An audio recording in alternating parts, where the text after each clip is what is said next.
We have Pennington County Commission meeting for January 7th, 2014 to order. Happy New Year, everyone. We'll stand for a moment of silent reflection and the Pledge of Allegiance led by Commissioner Ken Davis.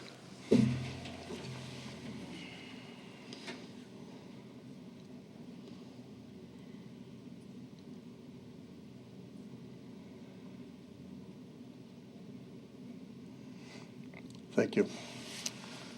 I pledge allegiance to the flag of the United States of America and to the republic for which it stands, one nation, under God, indivisible, with liberty and justice for all. Thank you. Thank you. And now Julie Pearson, our county auditor, will conduct the election of officers.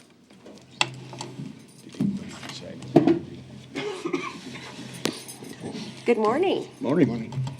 I'm Julie Pearson, Pennington County Auditor, and according to Robert's Rules of Orders, I will take nominations from the floor, from the board, for chairman, president, whichever one you want to call it, and according to Robert's Rules of Order, any nomination does not take a second.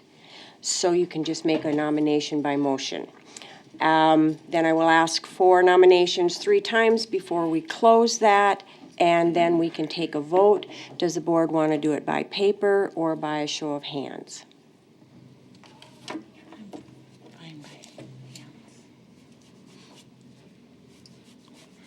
Roll call is good enough by me. Okay. Are there any nominations for chairman of the Pennington County Commissioners? I would move that we nominate Lindell Peterson as chairman. We have Lindell Peterson as a nomination for chair. Are there any other nominations? I'll nominate Ken Davis. We have a nomination now for Ken Davis. Are there any other nominations? Are there any other nominations? Third time's a charm. Is there any other nominations? If not, I will close by motion of, no, we don't need a motion, just that we have candidates Lindell Peterson for chair and Ken Davis for chair. If you'd like to call a roll call, Karen? No, we're We have voting for, Oh, by name. by name, okay, all right. Buskerud, Ken. Davis. Holloway, Peterson. Peterson, Peterson. Troutman, Peterson. Draper Peterson. Congratulations, you get us for another year. You do a good job. Thank you very much. Thank you. And we'll now accept nominations for vice chair. Mr. Chair, I would nominate Nancy Troutman. Any other nominations? Any other nominations? Any other nominations? Hearing none, we'll close the nominations and have a roll call vote. Mr. Chair, Yes. I would make a motion to cast a unanimous ballot. Second. Motion and a second to cast a unanimous ballot for Nancy Troutman as vice chair. All in favor, say aye. Aye. Aye. Opposed? Motion carried. Next item is that the adoption of rules of order with exceptions. And Holly, would you care to speak to that? I can. Motion 1 is to adopt Robert's Rules of Order, 10th edition, but not to adopt the portion that precludes discussion of issues by the chair or precludes the chair from voting except where there is a tie vote. That's the first motion for today. Mr. Chair, I would make that motion. We have a motion. Is there a Second. second? There is a second. Any discussion on the adoption of the rules? Hearing none, those in favor of the motion say aye. Aye. Aye. Opposed? Motion carried. Second motion in for this item would be the motion to adopt the Pennington County Board of Commissioners policy regarding reconsideration of action taken by the board. Chief Deputy State's Attorney Alderman and I reviewed this. We made one change, which would be that the board could make a notice of intent to move for reconsideration before the end of that scheduled meeting, whereas the policy prior said you had to do it before the end of that item. So we're just making it consistent. Everyone clear on that amendment? Do we have a motion? I'll make the motion to accept, or to adopt a policy regarding reconsideration of action taken by this board. Second. Motion and a second. Any further discussion? If not, those in favor of the motion say aye. Aye. Opposed? Motion carried. Item 6. Item 6 is to establish the commissioner's salary for 2014. Currently, the salaries are set at $1,200 a month. Today's motion just needs to be to set the 2014 salary at your desired amount. There's been a small increase figured into the budget. You could go up to $1,250, but that's up to the wishes of the board. I'd make a motion to set the salary at $1,250. Do what? I would make a motion to set the salary at $1,250 per month. Is there a second? I second it. Motion and a second to set the commission salary at $1,250 a month. Any further discussion? Yes, Mr. Chair, I'd make a substitute motion to leave it at the current amount. Is there a second to that motion? I'll second it. Substitute motion to leave the salaries at $1,200 a month. Any discussion? Hearing none, the motion as a substitute motion is at hand. Do we want a roll call vote? Mr. Chair, I would discuss it for just a second. What's that? I say I would discuss it for just a second if I Okay. could. You know, I think if we get the salary up, maybe we can get some good people to run for this position. And we do have an election year this year, so maybe the extra $600 a year brings some people out of the woodwork. Any other discussion? We'll vote on the substitute motion. Busker, Yes. Davis, Yes. Holloway, No. Troutman, No. Peterson, No. Back to the motion. roll call, Yeah. Busker, Yes. Davis, No. Holloway, Yes. Troutman, Yes. Peterson, Yes. Motion carried. Next item is to, thank you, Holly, is to review and approve the agenda. Is there anyone who wishes to make any changes to the agenda? Mr. Chair, Yes. Dustin Willett, Pennington County Emergency Manager. Under items from Emergency Management, item A, special approval of vouchers and expenses. This is something that came up while I was on vacation, and the end of the year and the vacation and the deadline for getting something onto this meeting prompted me to put that on to meet the deadline for this meeting. However, we had a meeting last night, or yesterday, of the Emergency Management Users Board and discussed a bunch of these items, and there's some solutions that we can apply in-house before we bring this to the commission. So I'd ask that this be continued to the next meeting to allow me to address some of those issues through our normal budgetary process. Okay, any questions? Yes. No, that's fine. I'll see where the vote goes. Okay, any other changes to the agenda? Do we have a motion? I move to approve the agenda as amended by continuing item 20A to the next meeting. Second. Do we have a second? Second. Motion and a second to approve the agenda with the one amendment. Any further discussion? Mr. Chair, I don't know if it's quite appropriate to bring this item up, so you tell me what you think, but between now and the next meeting, there'll be a budgetary items apparently to pay for these items that have been purchased. And I guess I'd like to know what that plan is and how to pay for those. So,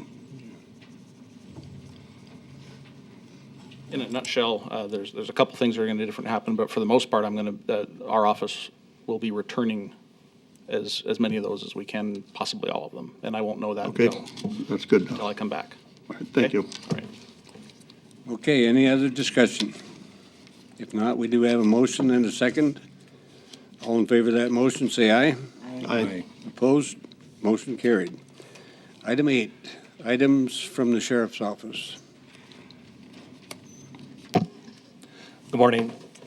Kevin Tone, Pennington County Sheriff, and thank you for moving one of our items up on the agenda. It's to accommodate Judge Davis as he has court in Custer, so it was either move him up on the agenda or give him a deputy escort to Custer, so this worked better, and he can make it on time to court. But wanted to start out 2014 by talking about our JDAI, Juvenile Detention Alternatives Initiative, and it was something that was starting to put in place as I was coming into office, and it's currently co-chaired by Commissioner Holloway and Judge Davis, and it's been a major philosophical shift in how we deal with juveniles, and that has created its own challenges, but in a good way. In our secure population, or in our secure detention, the population has decreased dramatically, which causes us to lose some of our economies of scale when it comes to running the secure side, and our daily rate, goes up consequently. But less kids incarcerated is a good thing, and as part of that process,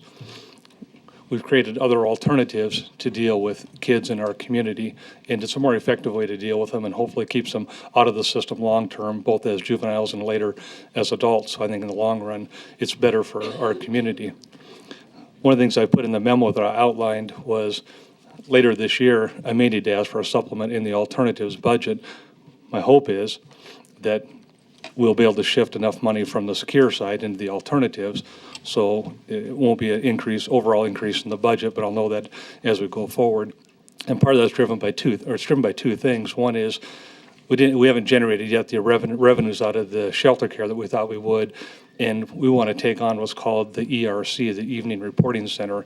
And I have 4 other people that are going to speak to this briefly about different aspects of it to give you some background on it. And it was a pilot program originally, and after a couple of years of pilot, the steering committee voted and decided it would be good to continue it for our community because it's a good program. It's something we hadn't budgeted, so we're going to try and absorb it as best we can. So with that, I want to turn it over to Judge Davis, and then I have 3 other people after that, and then we'll stand for some questions you have.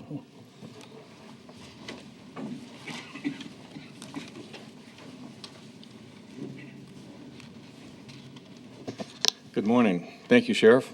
Jeff Davis. I've always been told there's no such thing as a free lunch, and over 3 years ago, then Sheriff Holloway called and said the Department of Corrections would like to buy us lunch. So we went, and they pitched the JDAI, the Juvenile Detention Alternative Initiative concept from the Annie Casey Foundation. We've talked about it before with the commission. Don and I looked over it, thought it might be a good deal. I came kind of slow to it because I'm used to doing things one way. Judd Thompson's in the back, our Chief Court Service Officer. Together, we've got about 40 years in the business working with juveniles, and Judd and I talked about it and thought we could see some major gains. Sheriff Holloway started the process. Sheriff, you've been just outstanding and stepping up to the plate, adjusting things at JSC and trying to make things work. I would appreciate the commission's support for the sheriff's request. We've got just a couple more people that are going to address the great strides that JDA has done for Pennington County. In the long run, we're going to save money, and I think maybe that's where that free lunch concept comes back a little bit, because we're taking money that was spent for incarceration, delivering alternative services to juveniles, which helps in the long run keep them out of the system in its entirety. Liz, are you next up? Liz Heidelberger is now the statewide coordinator for JDAI. This was such a good concept in Minnehaha and Pennington County that I worked with the Chief Justice of the UJS, and the UJS has agreed to take it on a statewide basis and take this thing to scale. And they were smart enough to hire Liz, who's made it work here in Pennington County, to do it statewide. Liz? Thank you, Judge. Can you hear me? Thank you, too, for the opportunity to talk about JDAI. As Judge mentioned, we've had, and the Sheriff Tome has mentioned, we've seen some great implementations, great strides in the realm of juvenile justice here in Pennington County. We sought, the Council of Juvenile Services actually sought out JDAI because it is a nationally recognized initiative. It's been implemented in over 200 jurisdictions in 39 other states and the District of Columbia. And they've seen great successes, and they've seen reduction in a detention population, but not a rise in crime and community safety. So that's always number one, is community safety. Since we started in January of 2011, since I began, we have been recognized on a national level as far as the JDAI national level of other sites, because we have been able to implement JDAI not only quickly, but efficiently and effectively. Other sites have been able to implement JDI quickly, but not efficiently. And additional sites have been able to implement efficiently, but not effectively. Some sites take up to 2 decades to implement JDI effectively. Some sites have been doing it for 20 years and are by no means where we are even at today. And I think that's a huge part of the leadership here in Pennington County and the amount of collaboration. You received a list of who's on the steering committee, and it's a very broad list. We have community members, we have people that are working with kids all over the county. So that's been a huge benefit to how we have been seeing such a impact of JDAI on the kids in this community. We have been able to present at both of the last national conferences for JDAI as a model site. I speak to other states on a pretty frequent basis about how we're doing JDAI. We're kind of known as the rural JDAI model site. In any new sites, they contact me and talk about how we do things and how we make things work here in Pennington County specifically. So we are recognized on a national level.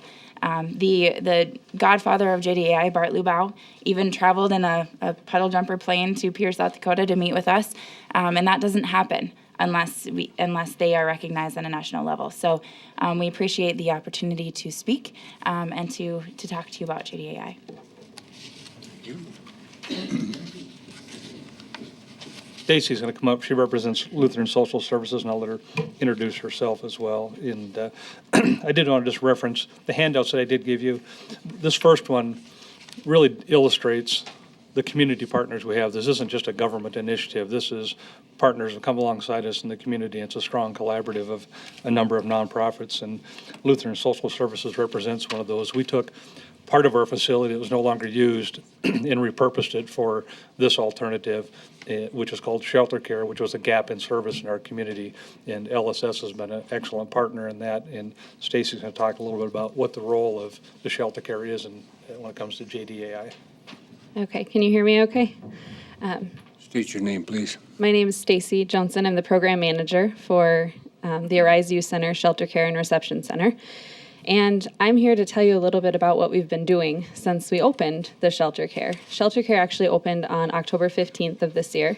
And since then, we have had 25 youth come through our doors. And we're an alternative to detention. So it doesn't look like detention at all. We've made some changes to the building so it doesn't feel like detention.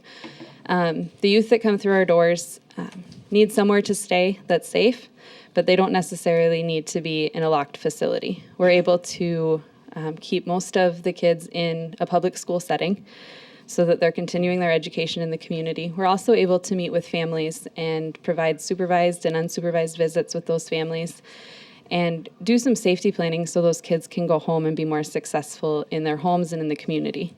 We also are able to plug them into resources that exist in our community.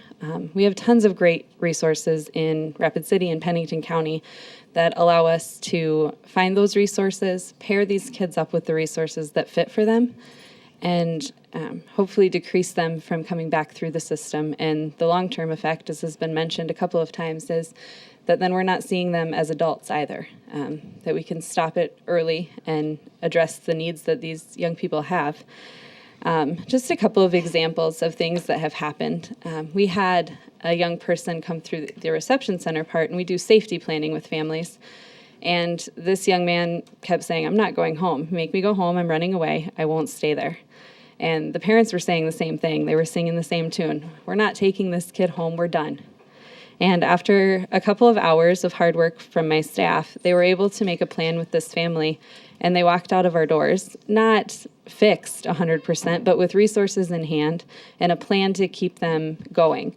And we do follow-up phone calls with families as they leave reception and shelter care to see what's going on. Do they need additional services? Can we help in any way? And we followed up with this family, and the young man didn't run away as he had promised.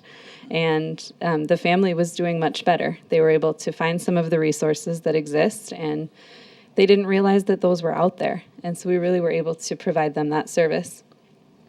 Another thing that we can do is we do a lot of screenings with young people, and we can plug them in. Maybe it's not a criminal justice issue, and it's not a delinquency problem. Maybe there's some mental health stuff that's going on, and we've been able to plug youth into those services and stop them going further into the criminal justice system by addressing their mental health needs. And that's something that has always been done, but we're able to do it on a higher scale because of the resources that we have with screenings and assessments and different things that we use in general.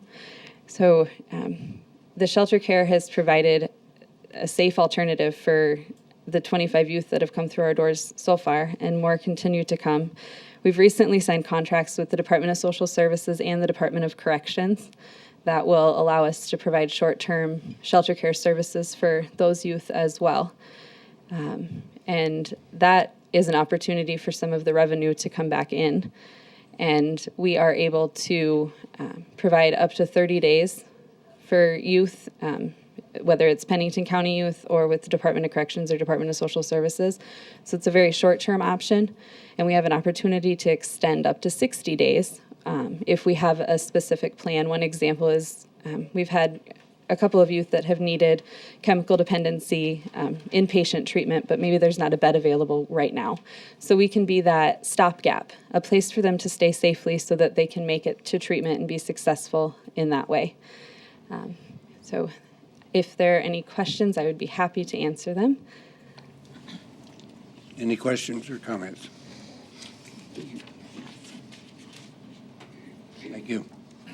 And one more speaker, if I may indulge the commission with that, is Joe Gutierrez, our JSC commander. And Joe's going to talk about the evening reporting center and about the alternatives in general. And recently there were some media stories about incarceration rate of juveniles in the country, and South Dakota was still lagging a little bit. But I think, frankly, those numbers, if they would have looked at our last year's numbers of 2013, I think you'd see we were on par with the rest of the country because our numbers have dropped dramatically. But Joe?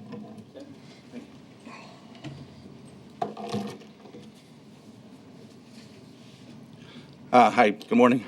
Joe Gutierrez, Commander, Juvenile Services Center. South Dakota's had the highest incarceration rates and out-of-home placements for juveniles in the country for the past few years.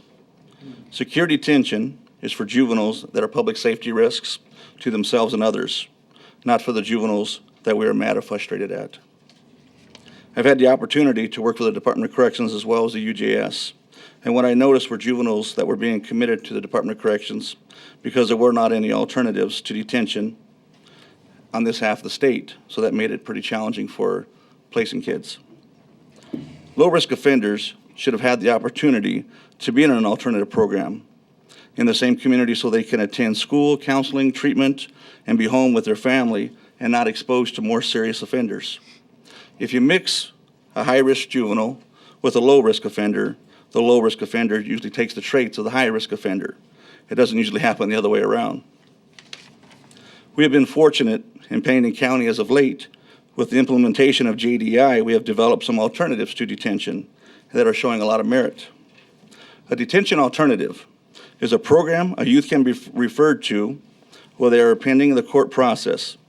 The youth who are referred to a detention alternative have exhibited at least some risk to reoffend before their court hearing or have exhibited at least some risk to not show up at their court hearing, and therefore in need of a community supervision with a detention alternative program. As Stacy has mentioned a little while ago, We have created and developed a reception center to assess and screen each juvenile that is brought in by law enforcement. With this alternative, most kids are released to parents or guardians with a plan in place and are staffed faster and more efficiently than ever before with the help of a court expediter and a group of professionals that present recommendations to the judge who will determine what is in the best interest of each juvenile. Other alternatives to detention that are available to the court are community monitoring, house arrest, home detention, and the evening reporting center, as the sheriff mentioned. The evening reporting center is a pre-dispositional after school and evening program that provides activities, homework help, etc., to occupy the youth's time in a positive manner. The reporting center is for low-level offenders in an alternative to detention from the hours of 3 to 8 p.m. It's usually 4 or 5 days a week. These are times when juveniles usually tend to get in trouble the most.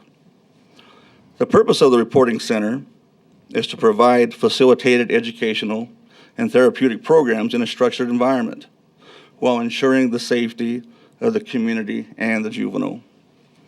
The program will strive to ensure the youth don't reoffend before their court date and that they attend the next court hearing. The program is also designed to assist participants to remain in the community and influence their lives in a positive way. Juveniles placed in a reporting center are allowed the chance to learn and develop social skills in a structured environment. Alternative programs are good for our community because we keep kids at home. We won't have to mix low-risk kids with high-risk kids. For every kid we keep out of secure detention for a year, that could equal up to $80,000 a kid. If we have alternatives to detention, we have the opportunity to keep kids safe, and we also have the opportunity to keep kids from going into JSC, eventually jail, and eventually state penitentiary. So that is our goal, is to have an opportunity to intervene early in someone's life without putting them in detention. Believe me, we have some pretty serious kids in detention that need to be there, and we look at the right time, right place for each kid. So thank you for your time. If there's any questions, I'll be willing to take any. Thank you. Any questions?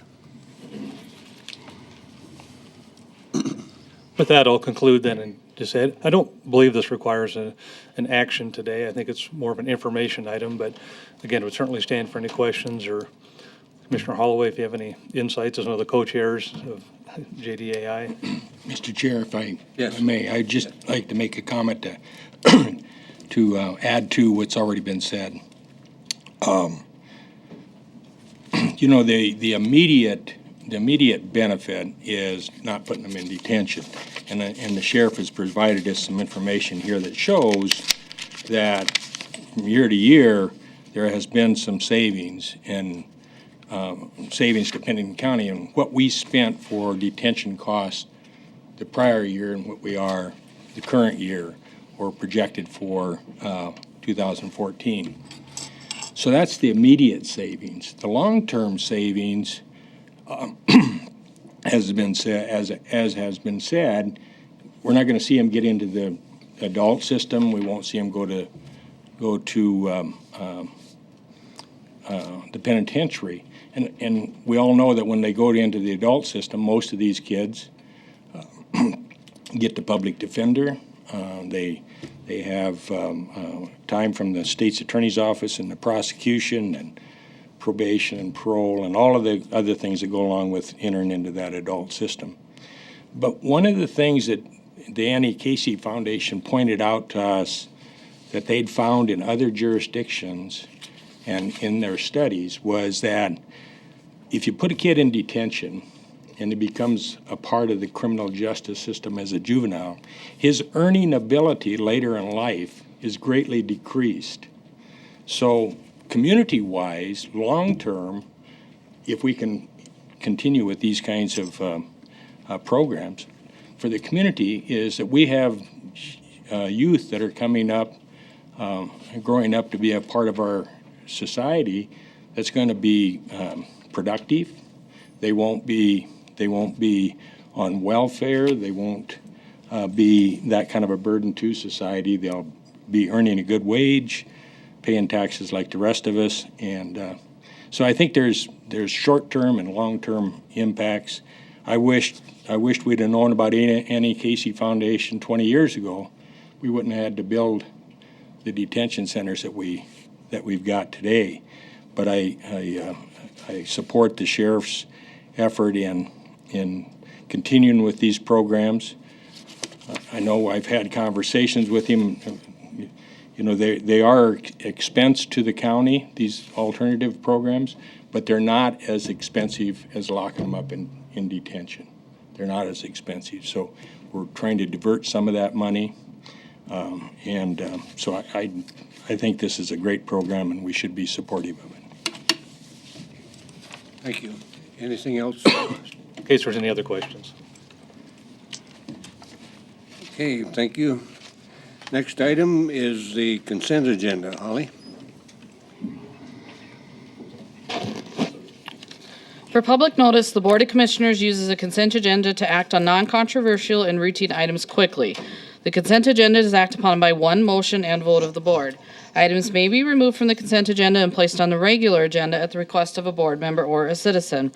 The consent agenda for today's meeting contains the following items: approval of the minutes from the regular meeting of December 17th, 2013, approval of the vouchers in the amount of $3,359,610.45, approval of the resolution for the Drug-Free Workplace Act certification for a public entity for 2014, approval of the commission meeting dates for 2014, approval of the commission committee assignments for 2014, to designate, to designate the Rapid City Journal, the Pennington County Current, and the Hill City Prevailer as the 3 legal newspapers for Pennington County for 2014, to approve the 2014 poll worker salaries as submitted by the Auditor's Office, approval of the chairman's signature on the Employee Assistant Agreement with Behavior Management Systems Incorporated as submitted by the Human Resource Director, and finally, to appoint the following individuals to the 2014 Extension Advisory Board: Patty Brunner, Teresa Durr, Lisa Moon, and Kathy Anderson. And Commissioners, I would respectfully request that we pull item number 12, please, from that list. Item 12 has been removed or requested to be removed. Any other items on the agenda, consent agenda, that you wish removed? Mr. Chair, Yes. I'd like to remove item 13 for discussion purposes. Item 13, Yes. any others? If not, if there are no other requests, do we have a motion? Mr. Chair, Yes. I'd make a motion to approve the consent agenda with the withdrawal of 2 items, 12 and 13. Second. We have a motion and a second to approve the consent agenda with the removal of items 12 and 13. Any further discussion? Hearing none, those in favor of the motion say aye. Aye. Opposed? Motion carried. Item 12. I asked to remove item 12 today because I want to have it noted that I scheduled a special meeting for you next Tuesday, January 14th, to hear about the proposal to amend the county's future land use plan. So that is next Tuesday, January 14th at 9 a.m. in this room. And with that, that would be an amendment to what was presented in the Correct. It's packet. another meeting date that didn't make that list. Do we have a motion to amend the meeting schedule? 9 a.m. 9. Yes, sir. Can I ask a question? Yes. Okay. Is this timeframe critical that it happen next week? Yes, that is the only date and time that agency is in town. Okay. Any other questions or comments? Do we have a motion?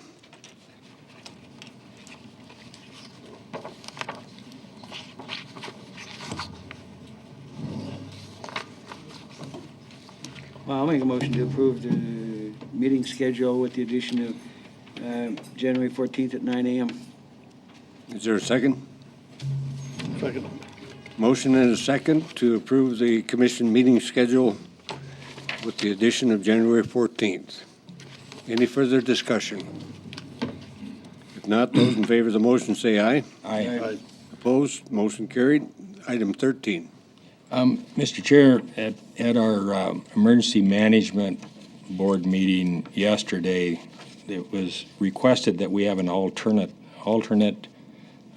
to that assignment. I'm assigned as the liaison to the Emergency Management Board, but we don't have an alternate.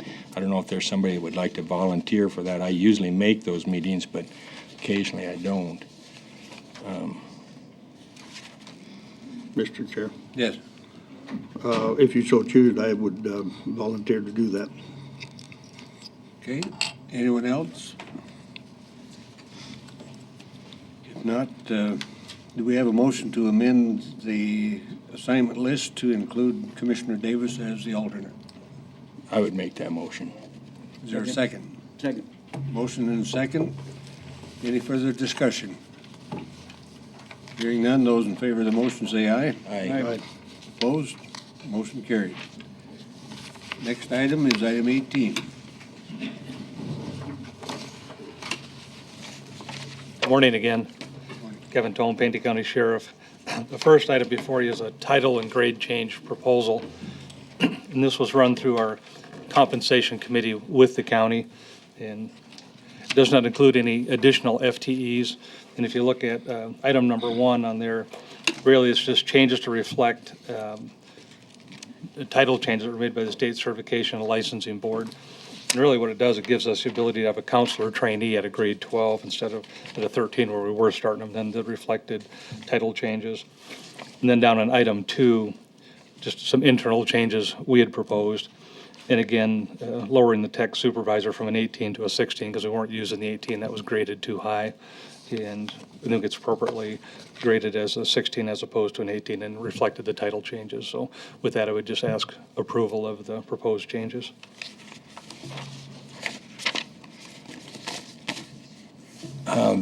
And you say you've run this by the personnel office? Yeah, it ran through our compensation committee, Okay. approved it as well. I'd make a motion to adopt the changes as presented. I'll second. Motion and a second to adopt the title and grade changes as presented. Any further discussion? Hearing none, those in favor of the motion say aye. Aye. Opposed? Motion carried. The next item is annual report from Search and Rescue, and I have 2 representatives from Search and Rescue here, and I'll let them introduce themselves in a minute and add a couple comments. But a couple of years ago, you moved Search and Rescue as an entity underneath the Sheriff's Office, and it's been a good partnership.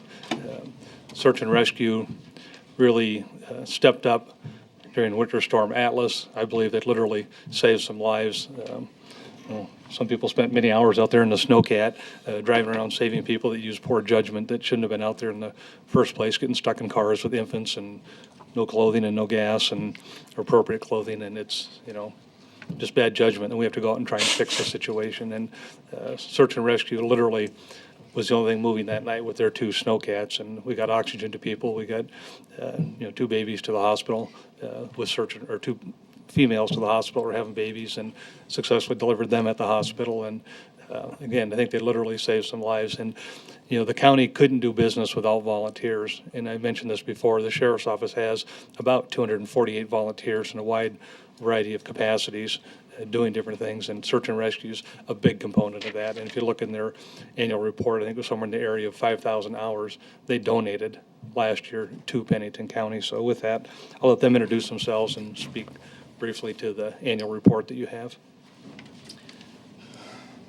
Hi, all. Rick Lehman, team leader for Search and Rescue. All I want to say is I've been doing this for a number of years, and the commissioners have always been supportive. Getting us equipment, even when funding's short at times, scrape up a little bit of money for us so we can supplement the equipment that we do. And as you see by this last year's, our calls for some years go way up, and some years are a little slower. This last year has been fairly busy, significant. We used to do a lot of vehicle extrications, and then law enforcement stepped up their drunken driving program, and those have gone down a lot. And now they're caused more by weather than having drunk drivers on the road. So the part of our business changes from time to time, and we adapt to that. And the commissioners have always supported us in the equipment that we need to do that, and we really do truly appreciate that. The move into the sheriff's office 2 years ago was, I have to tell you, almost a landslide for us, having that support. And those people always there helping us has really been good for the organization, and I think the way we do business. I'm Tammy Stottle. I'm the Assistant Team Leader of Operations for Search and Rescue. Pretty much the same stuff. Like the sheriff mentioned, our biggest thing this year was Winter Storm Atlas. We had all of our equipment, all of our tracked equipment out for over 30 hours straight, and then we spent about 3 weeks fixing it afterwards because it got used pretty hard. But we're back up and running. All of our volunteers put in a lot of time this year. We have a lot of new trainees that we're welcoming to the team in early 2014. So we're ready to go again this year. Mr. Chair, do you mind if I ask a question? Certainly. I think it's really wonderful that you're getting more volunteers. Are you doing some kind of a, drive to do that? Or is it just kind of people are wanting to volunteer for this sort of thing, or? Typically what we do when we do our annual fundraiser in October is we put out the word that we're looking for volunteers. And then we do one mass recruitment drive where we send out media releases and kind of get the information out via social media. Word of mouth works really well. And then we start our new recruit training in the fall, and it takes about 3 months to become a full team member, and then they have a 3-month probationary period. And we lose quite a few folks during that time period. They don't realize how much of a time commitment it is to be on the team. But the ones that we retain are the ones who we really want there because they're willing to put in that extra time and go the extra mile for us. Thank you. You might add my brother's name to that list of people that you probably saved his life during the storm, but he's a 100% disabled Vietnam vet, lives over across the line in Wyoming, but happened to be in a motel on the north side of the interstate, going to a seminar in a motel on the south side of the interstate, and couldn't get to his medication, which he desperately needed. And so he said the only really exciting thing about it is when the back door fell off the snow cap. If that needs to be replaced, or I think we replaced the hinges on that one. Any other but comments? thank you. Thank you for what you do. Thanks. Okay, the next item is items from the treasurer, 19A. Good morning, Janet Saylor, Pennington County Treasurer. I have 3 things on the agenda that we have to do every year. One is to the designation of banks. We'll take first. Is pursuant to SDCL 7/2013, I request the Board of Commissioners designate Wells Fargo Bank of South Dakota and First Interstate Bank as the primary active depositories for Pennington County. And I'd like the Commission to know that there may be other financial institutions that we will use for short-term investments throughout the year. That would be my motion, Mr. Chair. Second. Motion and a second to designate Wells Fargo and First Interstate Bank as primary active depositories for Pennington County. We have a motion and a second. Any further discussion? Hearing none, those in favor of the motion say aye. Aye. Opposed? Motion carried. Second item on the agenda is the Public Depository Liability Quarterly Report. And what that is the South Dakota Legislative Audit's website is checked every 90 days to make sure that the banks that Pennington County is currently doing business with have pledged the proper amount of pledged collateral. The reports are updated semi-annually, and if the bank falls below the collateralized amount, according to Pennington County, we will cease to do business with those banks until they meet the necessary requirements, and this is in accordance with SDCL Chapter 4-6A. I'll make a motion to recognize the Treasurer's Public Liability Quarterly Report. There's a second. Second. Motion and a second. Any discussion? Hearing none, those in favor of the motion say aye. Aye. Right. Opposed? Motion carried. The last one is the delinquent mobile home list. Pursuant to 102331, on the first Tuesday in January, the treasurer must present to the Board of Commissioners a list of all delinquent mobile home taxes as of December 31st of the preceding year at 5 o'clock. I'm presenting the delinquency list to the commissioners this morning. And as you will note, the listing is there along with the number of warrants that have been run and turned over to the sheriff's office, with a total amount of over $150,000 of delinquencies. And there's 607 warrants that were given to the sheriff on January 2nd. Mr. Chair. Yes. Janet, I see on the back page, page 20, it indicates that there's one warrant from 2011, one from 10, and one from 9. But when I look at the list, I don't see those on the list. It shows the 12s and the 13, 2012 and 2013, but I don't see those other three. I think they're combined into one, but Is that what it is? I would, in order to be sure, I could go upstairs and check that if you want to hold this for a few minutes. It won't take me long. Okay, well, I just don't know if they're supposed to be on here, I couldn't find them. But if they're incorporated in with the other ones, then Is that possible to continue this item for 10 minutes? What's the wish of the commission? that'd be fine. Okay, do we need a motion to do that? Yeah. I'd make a motion to table this until give the treasurer a chance to check that out. Second. Motion and a second to table. All in favor, say aye. Aye. Aye. Opposed? Motion carried. Okay, I'll be back. Thank you. Okay, we'll go on to item 20B, which is the Winter Storm Atlas funding continued from December 17th, 2013. Good morning again, Dustin Willett, Pennington County Emergency Manager. I apologize for not being here the last couple of commission meetings.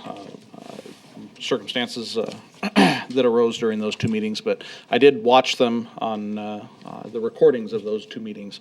So if you'd like, I can try to answer as many questions that I got out of the last meeting that I watched when you continued this item. I think I can address most of the questions that were asked, if that's the way you want to proceed.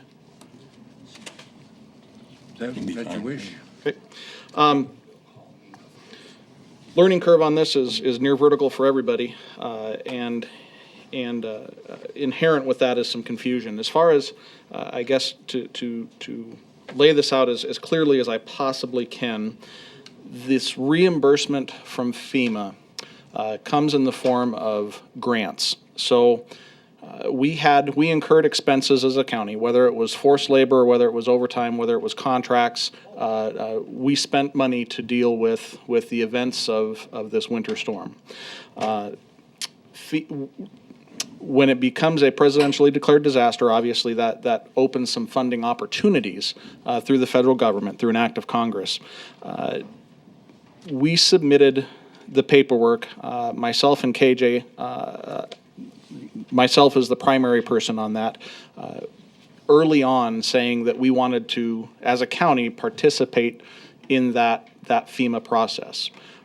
So when we threw our hat in the ring, when I turned in that piece of paper, and it's called a request for public assistance, meaning that Pennington County is going to be a part of this process, that invited FEMA to come in and go through their normal process that they go through.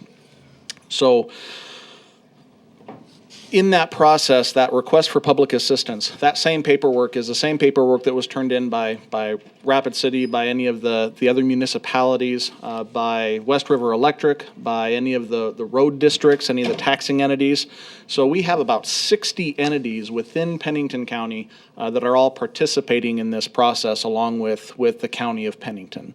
What we decide to do as Pennington County and the departments within Pennington County, what we decide to do does not have a bearing or an effect on the remaining 59-ish applicants within Pennington County. So what Pennington County chooses to do or not do, to accept or not accept, does not have a bearing on any of the other applicants that are within Pennington County going through this process. I think that was one question that came up, and I just wanted to provide that clarification. Another clarification, I think Commissioner Buskird brought this up. The act of putting in that piece of paper saying we want to go through this process means that FEMA comes in and they have a B, C, D, flow chart of what they do, how they develop this. So in terms of why are we going through all these administrative steps and why are we doing all of this, if the decision hasn't been made as to what or what not we're going to accept. The issue is the act of putting our name in the hat means FEMA is going to come in and do everything that FEMA normally does in this process. Our input, your input, comes today for part of this, but that input comes as a review process once FEMA has finished its normal process under Stafford Act. So that brings us to where we are right now. I mentioned that we incur costs. FEMA comes in, looks at all those costs. What they do is they group those costs by type and project. So if there were certain costs that were all incurred to do the same type of thing, the same type of mission, those costs get grouped together in one particular project. And then that project is written up as its own grant. So there's not one all-inclusive grant request that we make to FEMA and the federal government to recoup costs that are allowable for our winter storm response. In Pennington County, we will have a total of 4. There will be 4 individual sub-grantee applications, which is what they are. They used to be called project worksheets. But we have 4 distinct projects that will come across our collective as a county desk. The first one is here now. And I'll speak to that in just a moment. And let me say why. Let me explain why there's 4. We basically qualify for 2 types, or we did 2 types of missions that are allowed, that have some allowable reimbursable costs. The first one is debris removal, and that's the FEMA terminology is that's Category A work. So Category A work is debris removal, and for us, debris removal includes both tree branches that were in county rights-of-way and county property. It also includes carcass removal. Carcasses are considered debris under this process. So we have Category A work, which is debris removal. Some of this confusion comes in because these rules change on a pretty regular basis. In fact, some of the FEMA folks that came in to help us with this basically walked through the door to deal with this winter storm and were handed a new procedural book saying, here's the new rules, this is what we're following. So this is the first time even some of our FEMA representatives have seen some of these new rules. So what we have under debris removal is what's called the alternative procedures for debris removal. This came out of the Sandy disaster on the East Coast. The FEMA revised some of its debris removal rules based on their experiences with Superstorm Sandy. So these are very new rules. And what it basically does is provide an incentive for timely cleanup. So what we have before us today, the debris removal, we're going to see actually in two different grants, sub-grant applications. Because what FEMA does is you've probably heard the number several times that FEMA typically reimburses at 75%. The state will come in with another 10%, leaving a remaining of 15% to be paid by the applicant. These alternative procedures basically say if you get X amount of work done in X amount of time, we'll increase the percentage that we reimburse at. So this first time period is the first 30 days of the disaster. So any cleanup work that you do within that first 30 days of disaster, FEMA reimburses at 85% rather than 75%. Any work that's done 31 days to 90 days is reimbursed at 80%. And then after that 90 days, it's back to the regular 75%. So FEMA incentivizes rapidly cleaning up areas is what it comes down to. So this first project worksheet, the first of the 4, is the costs that were captured for the first 30 days of debris removal. So that's if that was in hopefully, I got this email yesterday afternoon. And as soon as I got it, I forwarded it on. So it literally is hot off the presses. I didn't have this to include in your original packets. Hopefully, there were some draft spreadsheets I know that were being passed around. But hopefully that email that I sent yesterday had a copy of what this is. Has everyone had a chance to at least to glance over that, to see that or have that? It's the actual FEMA form, the actual sub-grant application for this first go-around. And again, this is the costs captured for the first 30 days of debris removal. The next one that you will see will be the costs for the 30 to 90 days, 31 to 90 days, and it'll be the same types of things. It'll be debris removal. So debris removal costs for that next time period. The third one that will come, and this will probably be two months out, maybe, is a guesstimate on how this work's going to progress. That third sub-grant application is going to be for Category B work, which is called Emergency Protective Measures. This will encompass most of the Emergency Operations Center extra stuff that we did, extra contracts. I don't have front-end loaders and motor graders at my disposal the way other departments do. So there's some contract costs there. The sheriff's office has some folks that were stuck at the jail, dispatch, people that were stuck at dispatch. There's some specific costs that come under that Emergency Protective Measures. Then that'll be captured in the third sub-grant application that comes across your desk. And then the fourth one that will come when everything's said and done, the fourth thing, just make copies of this real quick. This is what you're talking about from yesterday's email. I don't know if you guys, it didn't get to me, so I don't know if it got to you. Didn't get to me. Just to make you feel better, I did see it come in late last night, and I did copy it and left it at home. Nope, no worries, no worries.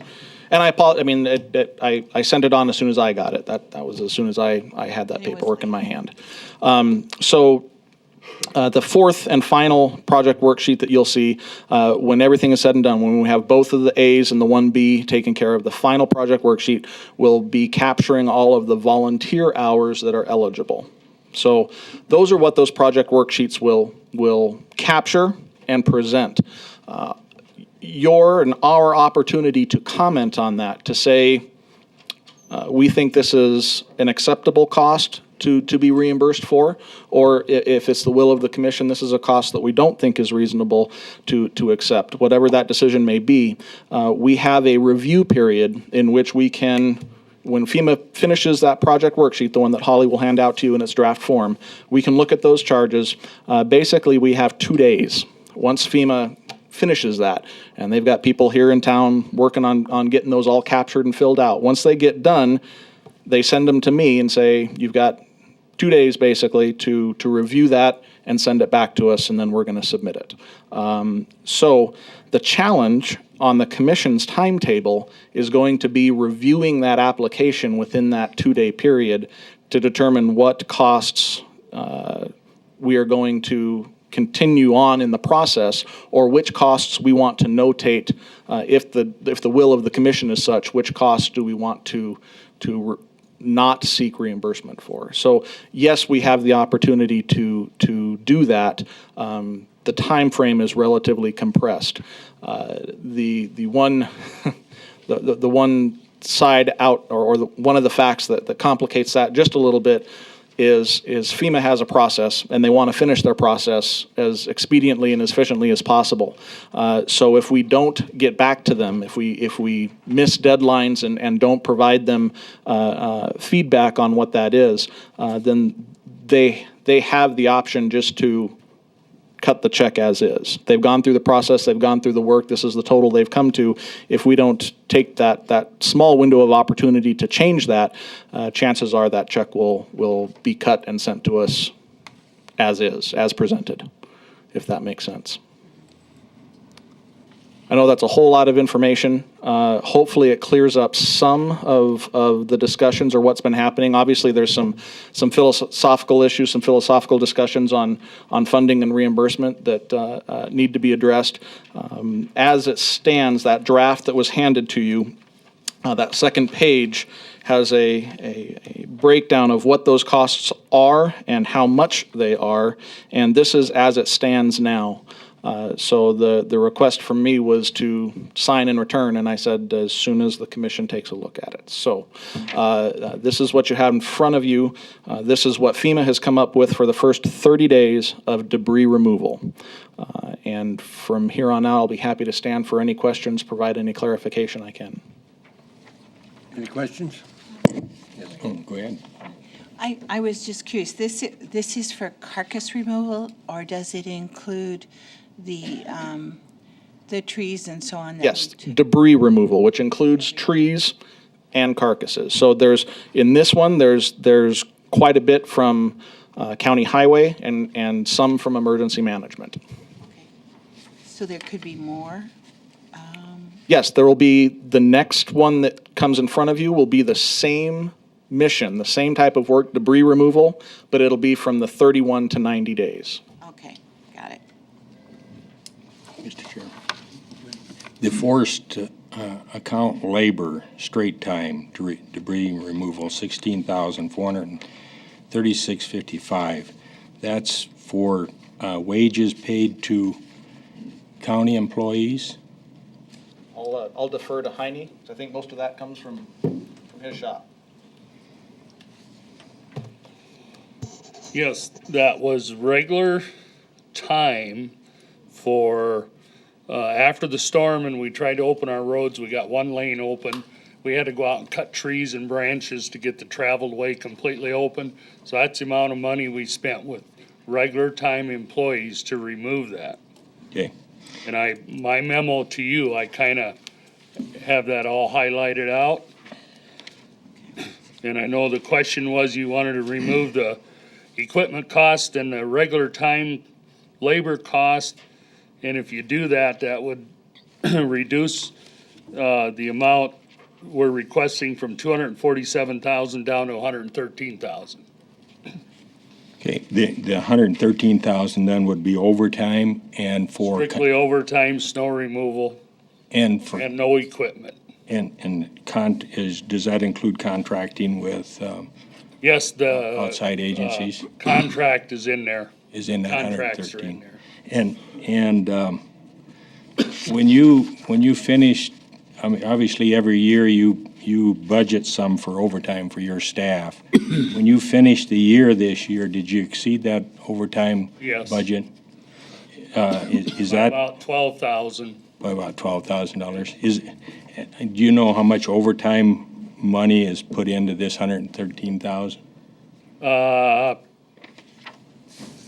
Snow removal costs for PN 102, $59,494 in overtime Okay. was spent on the storm. So part of that is money that you actually budgeted, anticipating that we'd Yes. get some snowstorms and your people would have to work extra hours.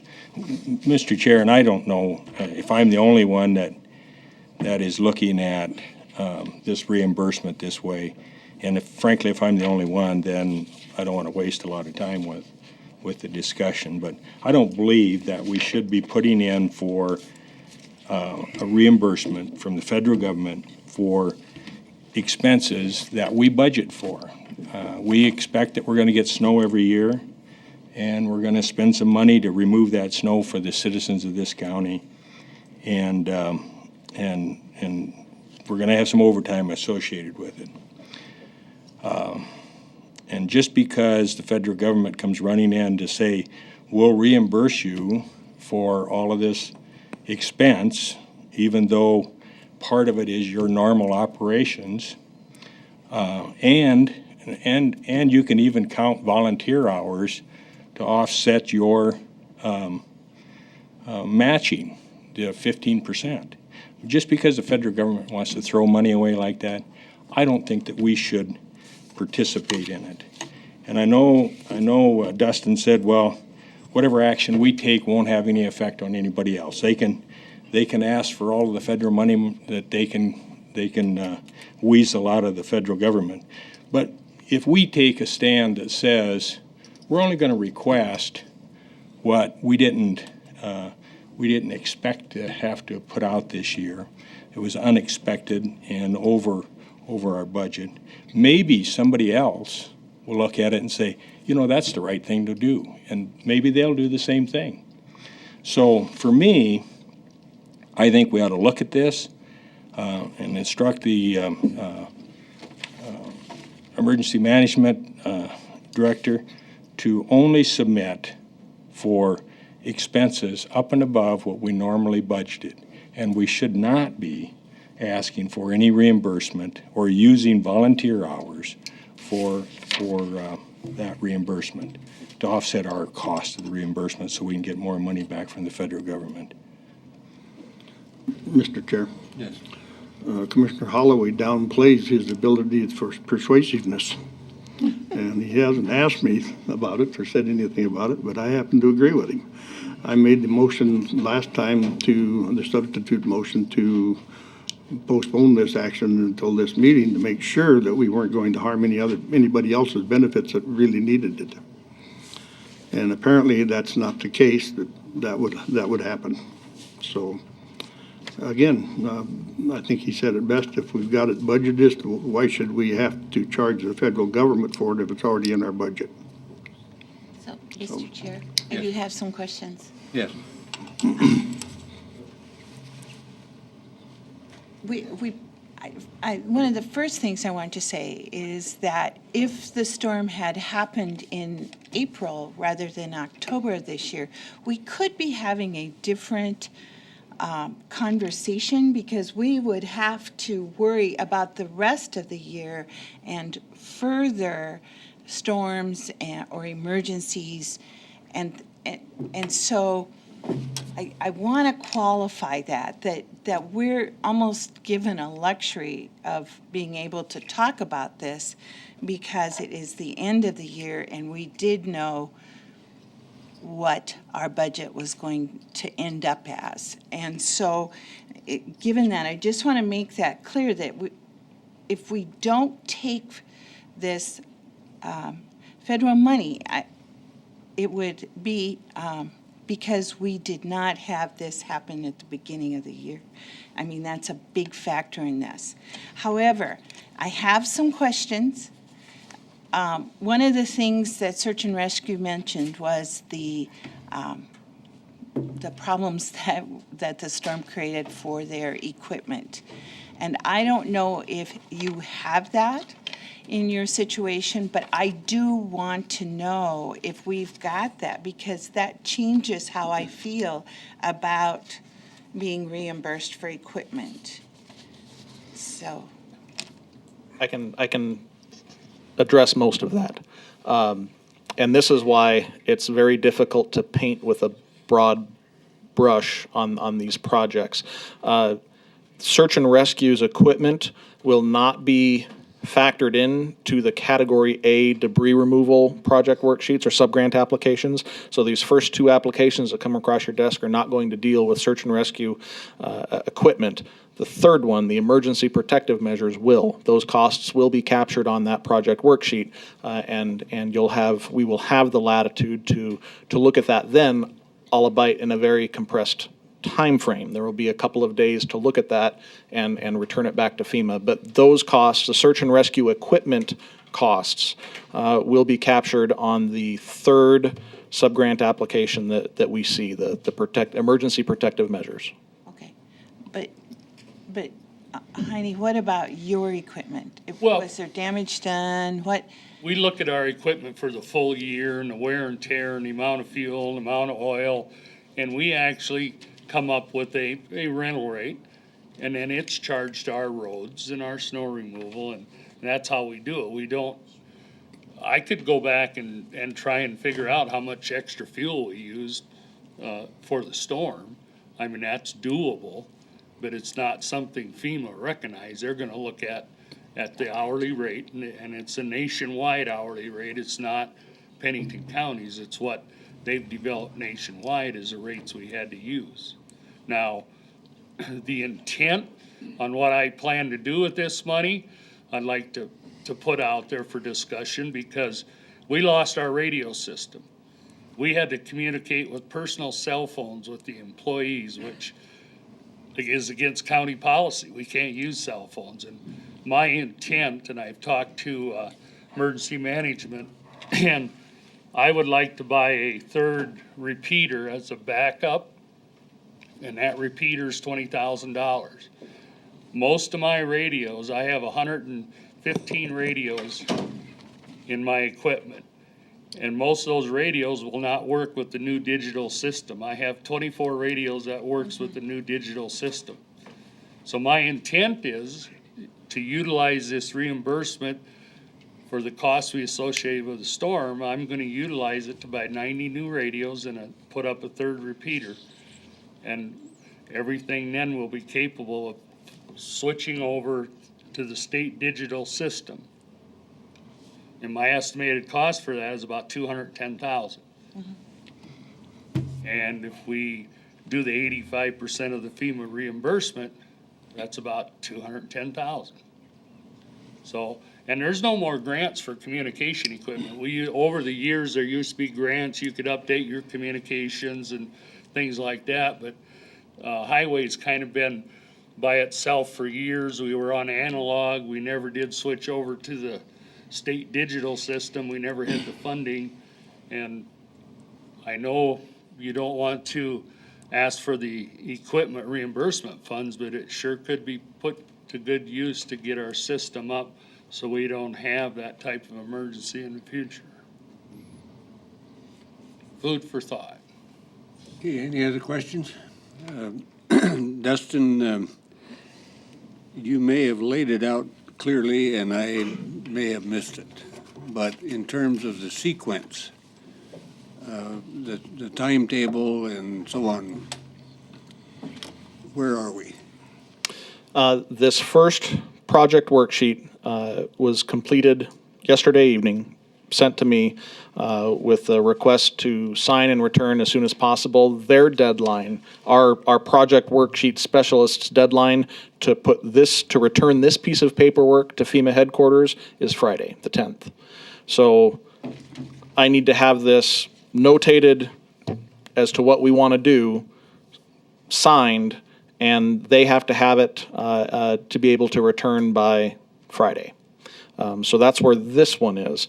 The next project worksheet, I haven't heard a hard and fast date on when I will see that. My guess is we'll see that maybe within a month. And then the third project worksheet would be potentially another month. And then the fourth project worksheet, I have absolutely no idea. I haven't heard from FEMA at all. The last meeting I had with FEMA, we talked about that category B, the emergency protective measures, and sometime in March or April was what was thrown around as a projected timeline. So in terms of a philosophical approach to the reimbursement, do you need decisions on each worksheet at each interval that they are prepared and ready to be sent in, or how does that work? My suggestion, just the suggestion of emergency management, is that if the county commission wants to look at those figures and what those figures represent, what those costs are, that you do that on a case-by-case basis, that you do that for each of the project worksheets. I think there's a danger involved in, again, painting with a broad brush. Every disaster is going to be its own animal. Every applicant in that disaster has a different set of circumstances. Every department within those applicants is different, and then every project worksheet. What makes sense on one worksheet may not make sense on another worksheet from any number of standpoints. So I think it's dangerous to paint with a very broad brush way at the top of it. I think if some of those decisions want to be made, I think they should be made at this level. I think you should look at the project worksheet, the scope of work, what was done, what was charged, and what's being requested for reimbursement, rather than saying, we'll never do this or we'll never do that. I think it's much more prudent to take it on an individual basis. The challenge therein for the commission is that compressed timetable. You'll have a very short amount of time to act on those 4 project worksheets. But that would be my humble recommendation, is to take a look at those project worksheets when they become available and make decisions at this level rather than at a higher level. But that's just my opinion. Mr. Chair, Yes. on this application that we've got here right now, then, we've got $16,000. Item number 2 is for straight time, as I understand it. And item number 4 is for equipment rental. That's equipment cost that is Pennington County's equipment. Is that correct? The equipment is, equipment that, my understanding is that's equipment that we own. Those are equipment costs. Does that match up with your numbers? No, Oh, okay. this is a worksheet he gave me. We had 90,000, wow, that's every category. We had a total of 90,000 for every category. 831350. Oh, yeah. Nope, that matches up. Okay. Yes, that's for equipment that we. That's for debris, okay. Yep. yeah. All right, I would make a motion to strike item number 2 and item number 4 out of this list and submit for the overtime of $2,516.50 and the contract amount in $41,755.31. I'm going to second that. Okay, any discussion? We have a motion and a second. Mr. Chair? Yes. Yes, I do. Heine, before you get set down, what we're doing here apparently is talking about employee safety with our radio system. And I think maybe the former sheriff and the new sheriff can tell me, all of the radios that were purchased for fire department and law enforcement came from a federal grant, some of it through the governor's office, some of it direct. Am I correct in saying that?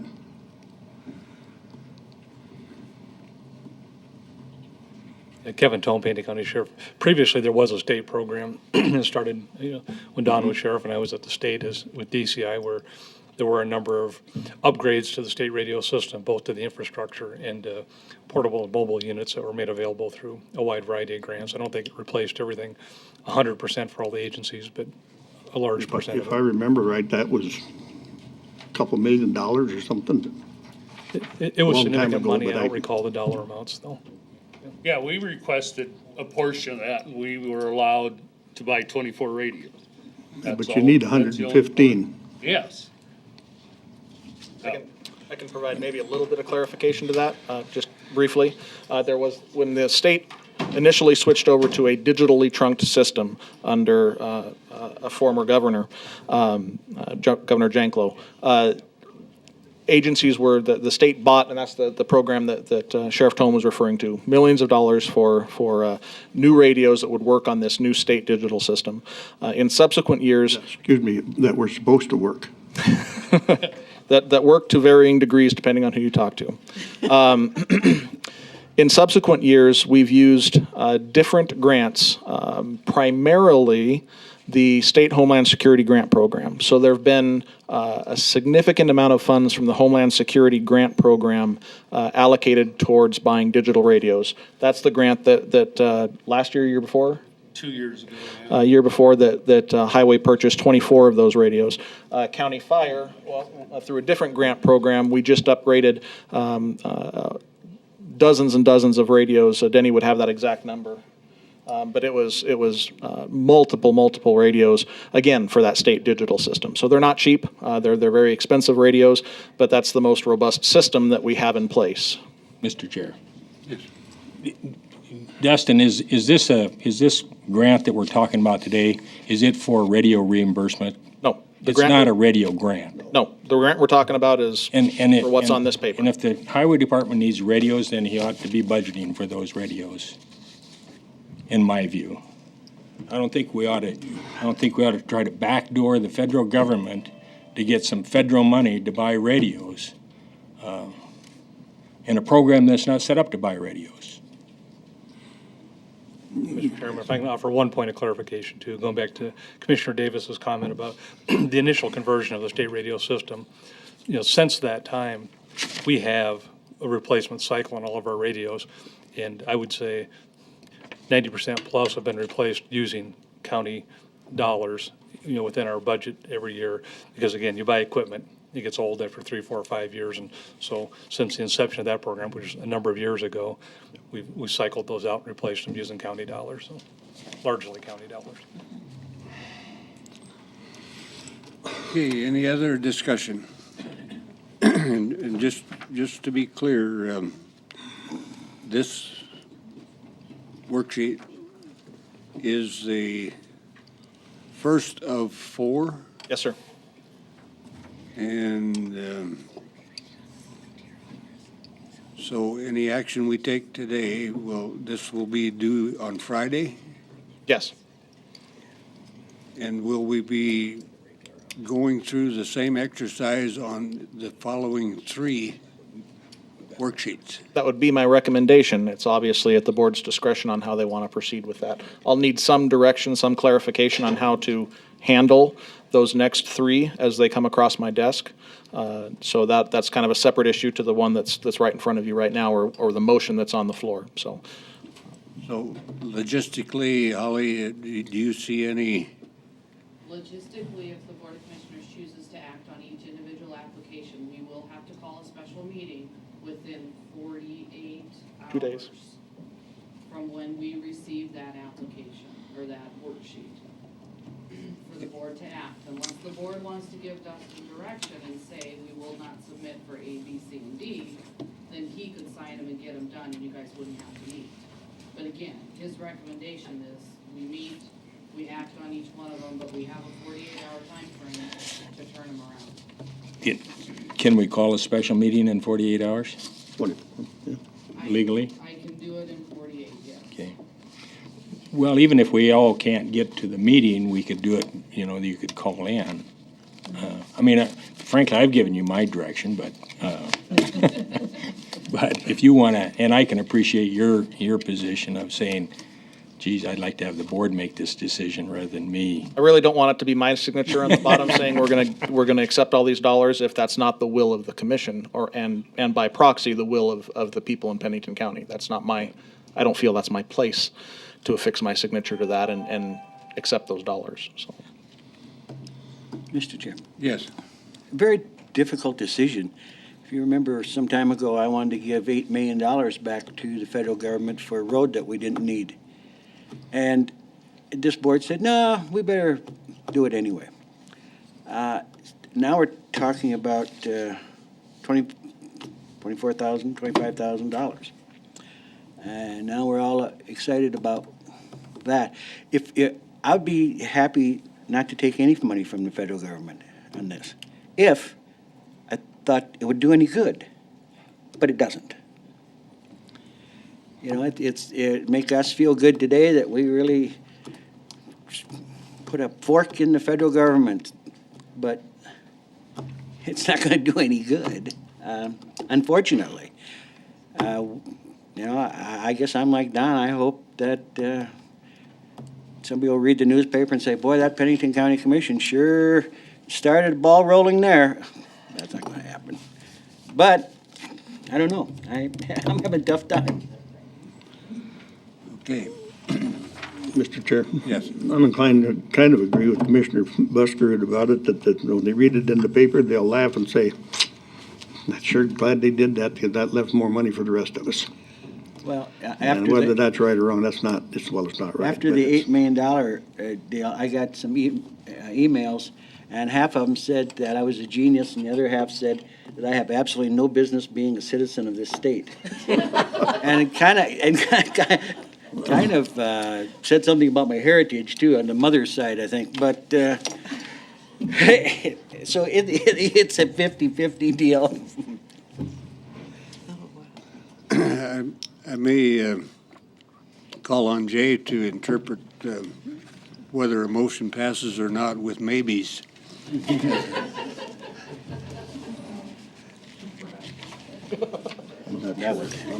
It's only money. Anyway, we do have a motion and we have a second. Any further discussion? Mr. Chair. Yeah. Dustin, what happens if we take this and decide to give it back to them later? I don't think they'd send our check back. They probably just put it in their slush fund to have a good time in next meeting in Las Vegas or somewhere. One thing to keep in mind, and I understand that it's in keeping with what Commissioner Holloway brought up, and that is costs above what we might have expected. The total cost of this particular event, in the grand scheme of large-scale disasters, the costs that Pennington County has incurred, I certainly do not mean to make light at upwards of $500,000. But when you look at the hundreds of millions of dollars, tens of millions of dollars that a lot of disasters cost different municipalities and jurisdictions, you know, a lot of what we're doing here does count and it is important, but what happens next time when the price tag is not even achievable from a local level? And so I just think that again, if it's just above and beyond what we've already decided, that's well and good, but keep in mind the next disaster, large-scale disaster we face, might have a price tag that exceeds the annual budget of Pennington County. So, I mean, that there is that possibility. And that's where I get back, every disaster is its own animal. So I would just encourage exactly what we're doing now. Take each one and each project worksheet on its own merits and make the decision as in terms of what you feel is reasonable or not reasonable on each specific instance, again, rather than broad brushes. So in terms of the fact that we're going to act on each one individually, if we find out we maybe made a mistake this time, we could possibly regroup a little bit on the second, third, and fourth ones? The other challenge here is the FEMA rules. There's policy that they follow, but there's also a great deal of subjectiveness when it comes to which project specialists are looking at the paper and who reviews it, and depending on who's looking at the paper can change the interpretation of what's allowable and what's not allowable. I can't speak authoritatively on this, but especially when larger amounts of money are on the line, FEMA looks historically at what is in place in a particular jurisdiction. So, for example, you can't change your payroll rules just because FEMA is in town with a checkbook. FEMA will look back and see, was this person, paid like this prior to the disaster versus what you're claiming now. And what I'm getting at there is if you make policy in regards to disaster response, that policy certainly has the potential to be looked at in the future should any other federally declared disaster occur in Pennington County. Any policy, any direction that's set certainly can be looked at and reviewed and have a bearing on subsequent disasters.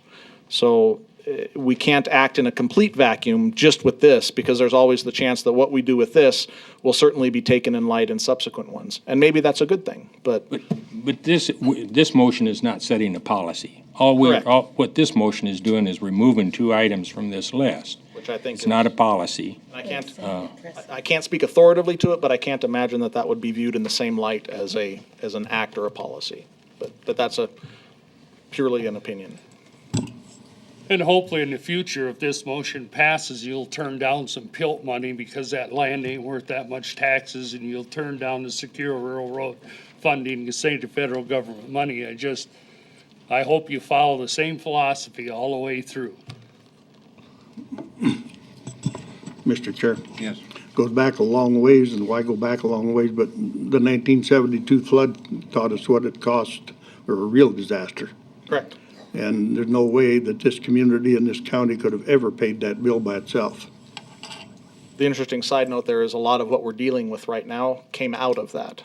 The 1972, not only our flood, but a couple other disasters that happened that year really was the catalyst for what we're dealing with today. Okay, just a side note, Heine, I hope you'll stick around. We've got a subject a little later that you need to be part of, if you will, please. Any other discussion? Okay, we have a motion and a second, and I think we probably have a roll call vote. Start at the top and work backwards. Busker, Yes. Davis. Motion was to. I'm,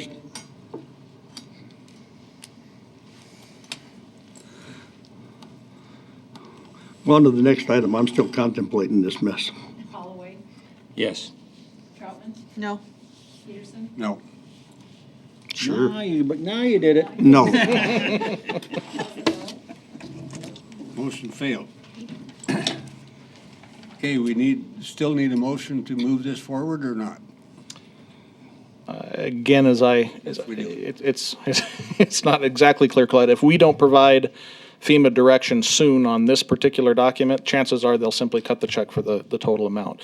What I would like would be direction from the board as to whether or not I should affix my signature to this as is, or with any amendments, and return it to, and then I'll also need some direction as to what to do with the other three.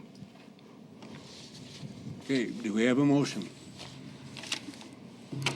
So, Mr. Chair, I would move that we approve, is that how you want this? Absolutely.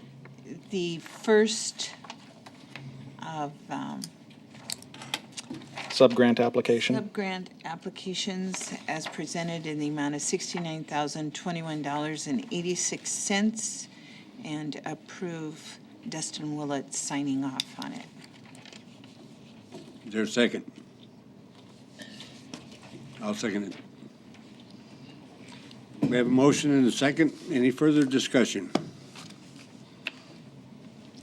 Hearing none, we just will do another roll call. Busker, Yes. Davis, Reluctantly, yes. Holloway, No. Troutman, Yes. Peterson, Yes. Olson. Motion carried. Anything further? The last thing I need is direction on the next three. What do you want? Do you want, now here's, I had about a week's notice that this was probably going to be delivered to me today. So I may be able to provide about a week's worth of warning that 2-day period is coming up, but I won't know until I get it in my email that we have that next sub-grant application. So I guess the direction that I would need and Holly would need is when I hear that it is getting close, we can certainly start talking about that. And then if it's the will of the commission, within that review period, when I get those subsequent sub-grant applications, we would need to convene a special meeting and deal with the specific costs on those. If you want to continue to debate the credibility or the appropriateness of each charge. Mr. Chairman, I think this is important enough that I would sure like to meet and look at every one of them. And if it should happen that the time sequence fits into our regular meeting, fine, otherwise call it special. Absolutely. Holly, you okay? Thank you. Okay, next item is item 21, Board of Adjustment. Janet is here. You want to take? Oh, excuse me. Before we go to item 21, Treasurer is here. We'll bring the item Your time is very valuable. Okay, off the table. if you We go need a motion. to Make a motion to bring page that. 5, Don, Make a motion to bring the item off the table. Second. sorry. So we have a motion and a second to bring item 19C off the table up for discussion. All in favor of the motion, say aye. Aye. Opposed? Motion carried. Janet? Okay, if you go to page 5, it's down toward the bottom. These properties were omitted on. Did you see that there? I see it now. I looked through this and I'm over. That's okay, because I couldn't remember the name, so I had to go, I knew it was an omit, but I had to go back up and figure out what the name of it was, rather than go through the I 20. just wanted to make sure that we weren't going to pass motion, or pass this, and I missed those off. No, that's fine. I understand. Okay, any other questions or comments for the treasurer? Not, do we have a motion? We need to make a motion to Yes. accept this. I would make the motion to accept it as presented. We have a second? Second. Motion and a second. All in favor, say aye. Aye. Opposed? Motion carried. Thank you. Sorry about that, John. Okay, now item 21. We need a motion to go into a Board of Adjustment.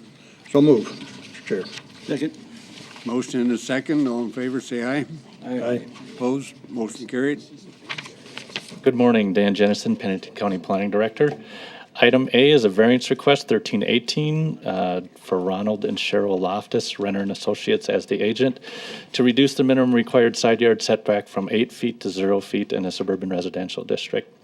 The applicant has requested that this be continued to the February 4th, 2014, the Board of Commissioners meeting. That's my motion, Mr. Chair. Is there a second? Second. Motion and a second to continue till February 4th. Is that correct? Correct. Any discussion? If not, those in favor of the motion say aye. Aye. Opposed? Motion carried. Next item is item B. Mr. Chair, I make a motion to Oops, yeah. adjourn as Board. No, wait a minute. Yeah, as Board of Adjustment. Second. Okay, we have a motion. Do we have a second? We have the second to adjourn the Board of Adjustments. All in favor, say aye. Aye. Opposed? Motion carried. Good morning, Brittany Molitor, Water Protection Coordinator. Item B is an appeal of the Planning Director's decision for Harold J. Marlowe to appeal the requirement of Section 204J5 of the Pennington County zoning ordinance, which requires that a failing or malfunctioning on-site wastewater treatment system be removed in such case that he has indicated that he has a cesspool as part of our ordinance. Those are required to be removed. The Planning Commission recommended denial of Mr. Marlowe's appeal of the Planning Director's decision due to lack of information presented, and to also have the appellant determine whether the pipe from the septic tank goes, where the pipe from the septic tank goes, and where the pipe from the dry well goes. So I guess the appellant is actually here, so since he is requesting the appeal, I would ask that he present.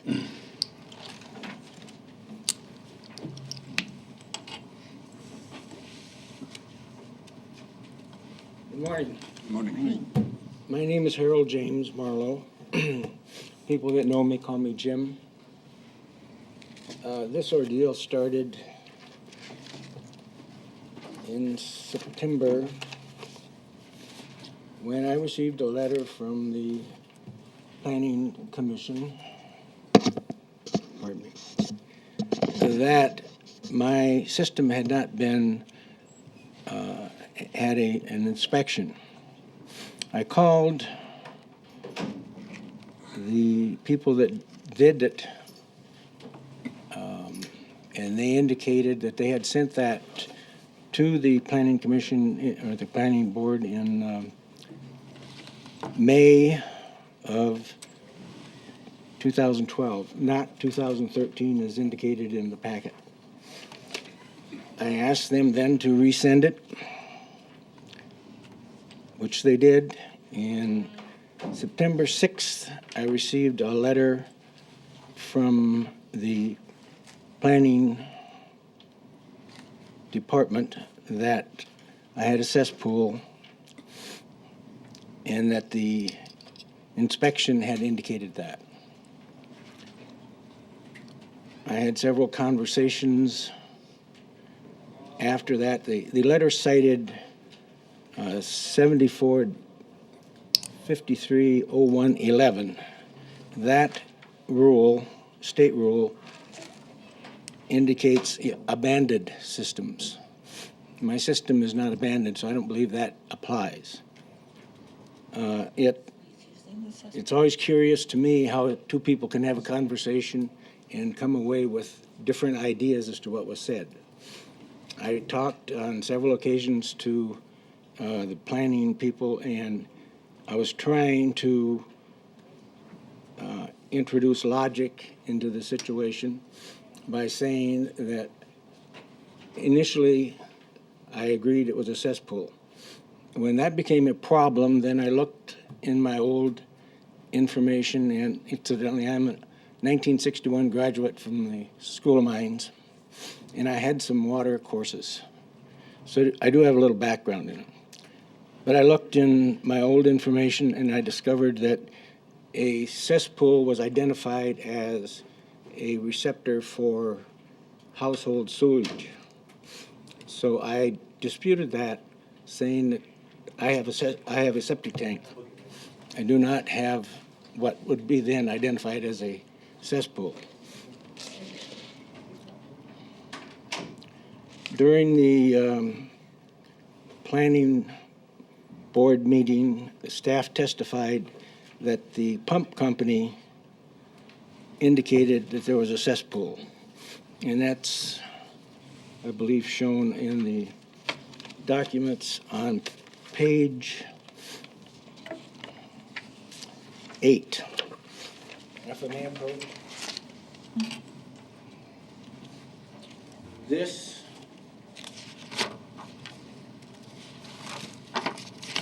is the original document that I received from the company that pumps our septic tanks. If you'll note that and compare it to what is introduced to you, there is a difference down in the lower right-hand corner.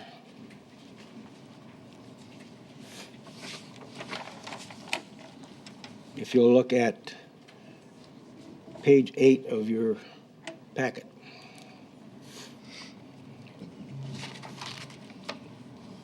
Someone has added something to that form which could be forgery or it could even be fraud. I don't know.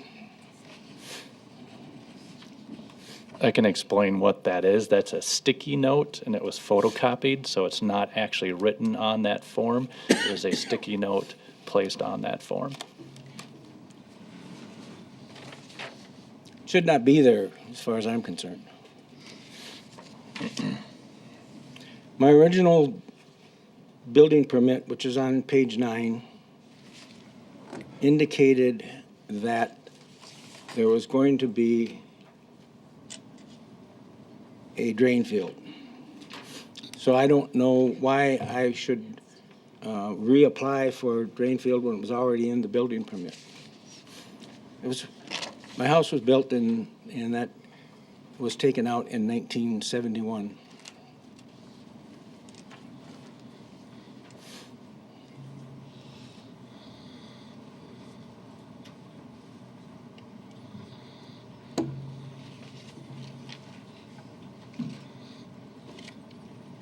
And if you look at page 5, it indicates that that I was told, I received a letter that I had to abandon the cesspool and install a drain field. So I asked Dwayne Olson to go back to 1991 and get a copy of his original invoice to me showing that he had, in fact, installed a drain field. That he'd installed a what? Pardon me? I didn't catch your last few words. That he had installed a, He installed a drain field okay. behind my septic tank and the cesspool.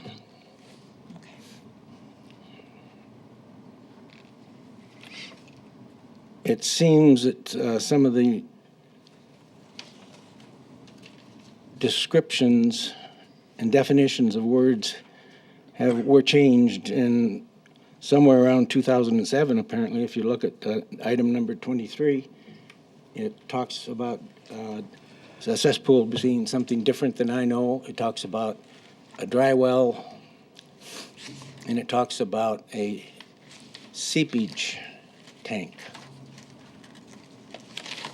I had not ever heard that word before, but I don't know why something that was put in 2007 should affect anything that happened in 1971.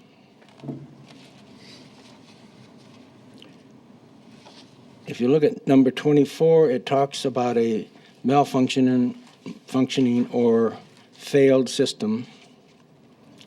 And I can find no evidence of when that was enacted. Excuse me. But there's a date in that form that says, gives the date of 10/25/95.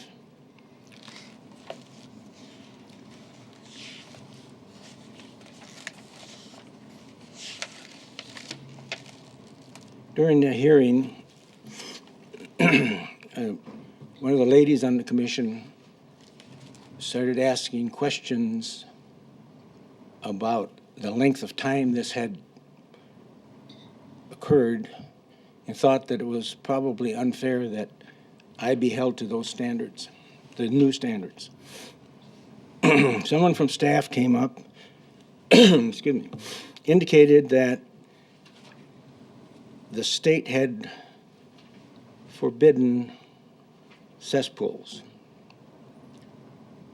Discussion immediately stopped, and that's what resulted in the decision that I must prove where that pipe goes from the septic tank to the dry well.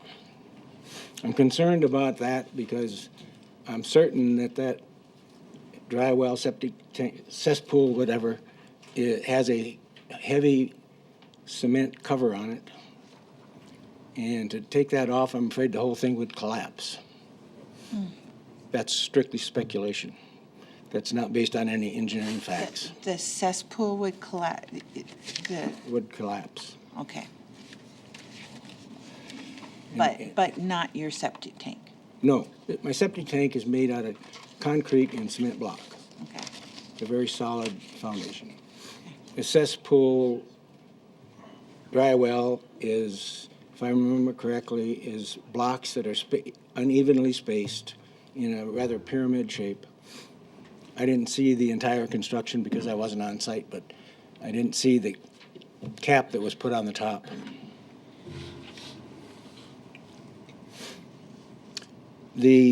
After that was said that they had been prohibited, I received a copy of 74530118, which is page 27. It says the construction of cesspools is prohibited. It also says that anything basically that was installed before February 28th of 75 was grandfathered. When I reviewed that, and I had a tape of the meeting, reviewed the meeting, and I sent a letter to the planning department that I would like to have a rehearing with the zoning board to share this new information. I checked with Scott Hippel. I got his email address from number 25, and he said there had been no changes made in that law. My son is an attorney. He tells me that generally local regulations do not overturn state law. I've also included in your packet is our water quality studies from our community well. It has been extremely contaminant-free for all of 43 years now that I've lived there. And we have very good quality water. It's my belief that my dry well is grandfathered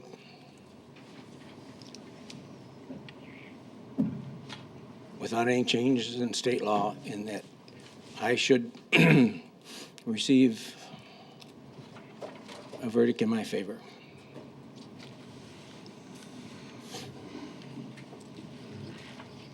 So just to make clear, I want to hear from you, because through your testimony and through all of the information here, to me, it's not clear.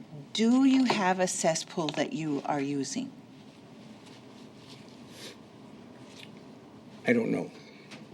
We have a pit that effluent from our septic tank goes into. If you want to call it, excuse me, call it a cesspool, yes. But back before I put the the drain field in, that unit became saturated, which to me means it cannot accept any more of the substance that made that issue.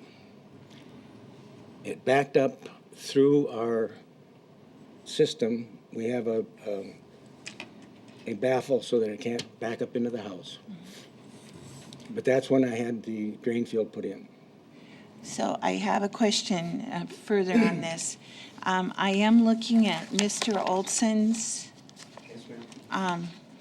statement, and in that statement, it says that he put 85 feet of 4-inch solid PVC pipe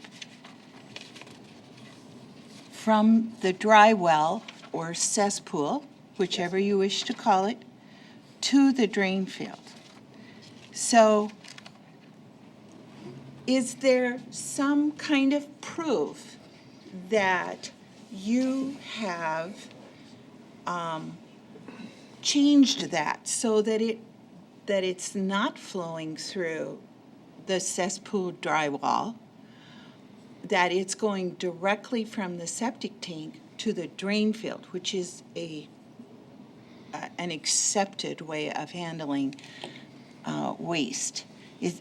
Do you have something that you have done in that respect? Because this indicates that in order to solve your problem in 1991 of the backup and so on, what happened is that there was just pipe moved from, taken from the cesspool and put into the new drain field, and that there isn't, that you would still be using it, in my opinion, you'd still have to be using your dry well to first receive the effluent and then pass it on to the drain field. That was the issue, man, before the planning committee. And I would just like a straight answer. Is that the don't way know. your system works? Oh, how I don't know. unfortunate that you don't know. I wasn't there when Dwayne Olson put in the drain field. He says he extended it from the dry well. That's right. the only evidence I have. Wow. But the I just the can't. septic tank or the dry well or cesspool, whichever you want to call it, is inoperable because it is saturated. The clay soil has been saturated with the effluent. So over So it's a what does holding that tank. make it? It can run into the. So it makes it a 20-some holding. years it didn't dry out? Nobody knows whether this pipe was continued or not. The indication of your system with the proof you're giving us and your inability to know otherwise is that it is being used, that cesspool is being used. As a holding tank. Yeah. But I'm saying But state you law. were saying it wasn't being used, and so I'm confused and I want a straight answer. It's not being used, in my estimation, as a traditional cesspool or dry well. or So a what seepage is it tank. being used as? It's being used as a holding tank because the effluent has saturated the walls and forced it to back up. But I'm still relying on the state law that says that it's grandfathered. Well, but you did make a change from when it was built. In 1991, when you made a change like that, that takes away the grandfather of 70. Perhaps, ma'am, but not according to state law. Mr. Chair. And when was that regulation put into effect? I can find Mr. Chair, no evidence. Mr. Marlowe, I've got just a statement for you that Pennington County can make rules more stringent than state law, but not less than. And I believe our attorney sitting here will probably agree with that. Am I correct? Okay, so That's what's happened over the years, whether that was a good idea or a bad idea, the rules have been made more stringent. My personal belief is that they did a good thing when they got rid of cesspools. Now, I don't think that the cesspool can be absolutely walled off. It's still leaking into the soil. Even if there's no pipe going through it, it just comes up to the edge, and I've got a deal drawn right here that I think is the way it is. And it's coming out of the septic tank, going over to your dry well, I'll call it, instead of a cesspool, and then dumping into the top of there, and then flowing over and going out into another pipe, and then going to your drain field. I don't think they put a pipe clear through the drain field or from the septic tank to the drain field. I think you're still using the septic here for a cesspool, and the water just running through it, and it's still leaching out some, probably not near the amount that it was to start with when you first built it. But I think that's the problem, is that it's still being used as a cesspool, and there's still contaminants going into the soil. They might not be going to your well that you're using for water or anything like that, but it could be going down into the soil, which it's not supposed to do. When it hits a drain field, it's supposed to evaporate into the air and not go down into the subsoil. A drain field, you think, evaporates into Yes. the air? That's the way they're supposed to be done. And we got a guy back there that puts them in for a living, and I'm sure he'd probably agree with that also. Well, I believe all the documents would show that a drain field has holes in the bottom of it. Has holes in the side, not necessarily in the bottom. So it runs out into your gravel base that you put into the trench. Base is there, yes. And then it's supposed to be taken up by your roots of your grass and things that's there, and also evaporate into the air. Now, I'm not saying that every drop of water is evaporated into the air, but that's the way it's designed to work. It's about 4 foot deep. If it's that deep, it's probably a little too deep. Well, I don't know.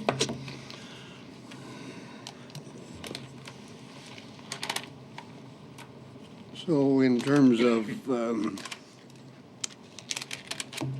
resolving this issue, what is the planning department calling for Mr. Marlowe to do? To just deny his appeal. But he's appealing some decision that was made previously, and what was that decision? Well, the decision is that he has to figure out where the pipe comes from the septic tank and bypass it. And that was even discussion at the Planning Commission, is that nobody knows exactly where this pipe goes. So the pipe goes from the septic tank, as Commissioner Davis pointed out, and supposedly then goes into the cesspool and then into the drain field. Well, the cesspool is what's illegal. That has to be bypassed. This pipe has to go from the septic tank to the drain field and bypass the cesspool. Does he have to then remove that cesspool? Does he have to dig He it has out? to abandon it by filling it in. Correct me if I'm wrong. Just by filling it in? Mm-hmm. It's probably already filled in. So if he does that, then does his septic tank and drain field meet the specifications and clear up this whole issue? In 1991, when that drain field was put in, they didn't get a construction permit, so we don't know if it meets the requirements. But because it was prior to the zoning ordinance going into effect, we've left them essentially until they've failed. We don't know, I mean, all we have for a drain field is what Mr. Olson, we don't have any information on where it is, what kind of soils it was put in, or anything like that. We don't have any of that information, what the percolation tests were, any of that we normally require for, because there's no construction permit for it. What's this gentleman need to do? Does he need to dig up his drain field then, for you? I don't think we've had. Well, no, he just needs to bypass the cesspool. He needs to bypass the cesspool. And we're willing to accept his drain field? Is that correct? I believe so, yes. You believe so, or Yes. you know so? Yes. Yes. Maybe. Any other discussion? Mr. Marlowe, do you have anything further? I had a building permit to put in a drain field. It's in my original building permit. Oh, you're saying, Back in 1971. Correct. But you elected not to at that time. You elected to put in a cesspool. That's what the, Mr. Wormers at that time approved. Sure. And then later in 1991, you put the drain field in. When the So is it your, septic tank.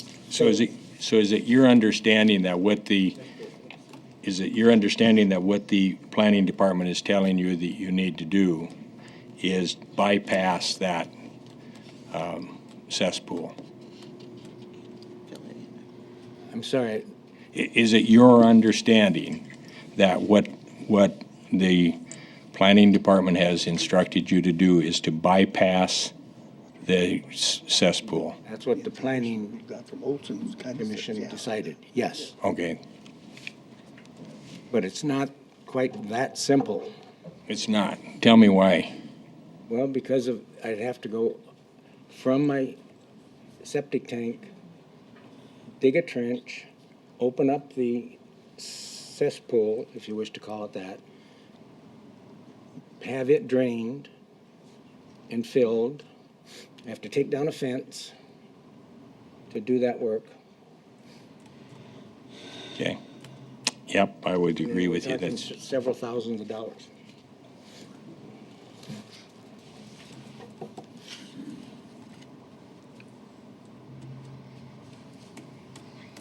Any other questions or comments?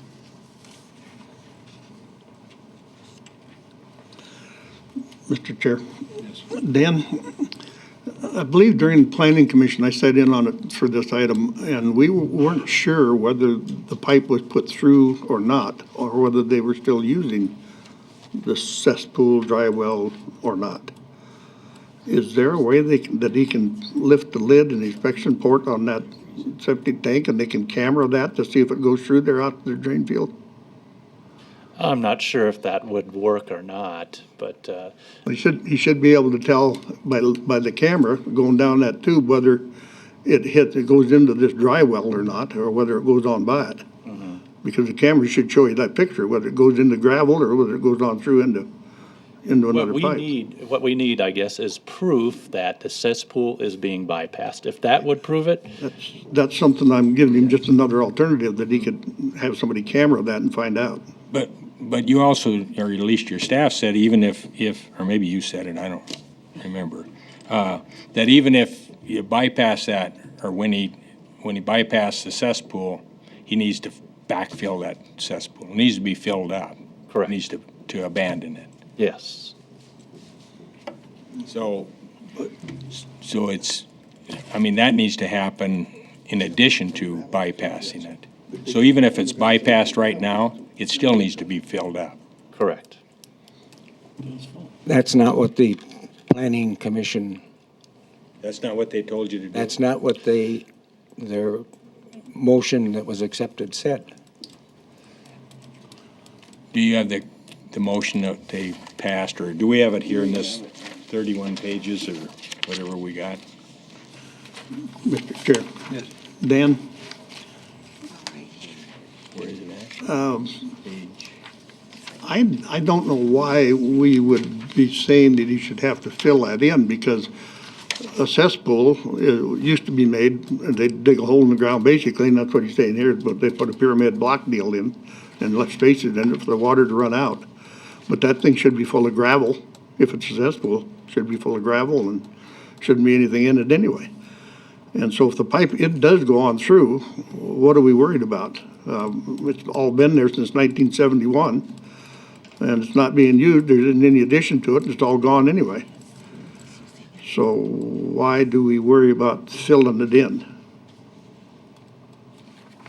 Is it required to be filled in? Well, as part of the abandonment, it depends, if it is full of gravel, then it wouldn't be the reason why they actually have septic tanks and cesspools and things abandoned. They have them, because eventually they could collapse basically and cause a sinkhole. It's more of a, in my opinion, a safety issue.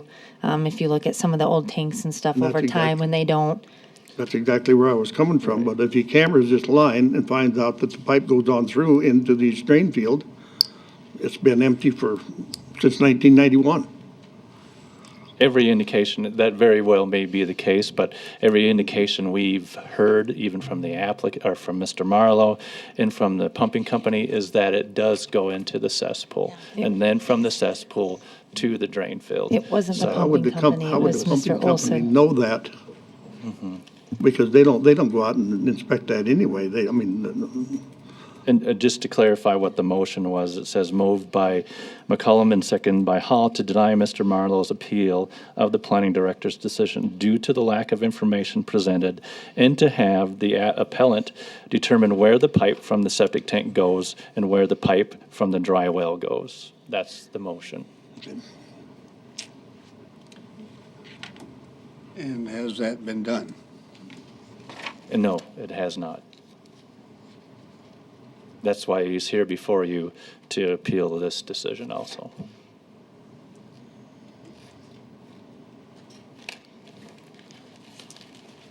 So the motion that was passed and that has brought us to this point was that Mr. Marlowe was to determine where the pipe went.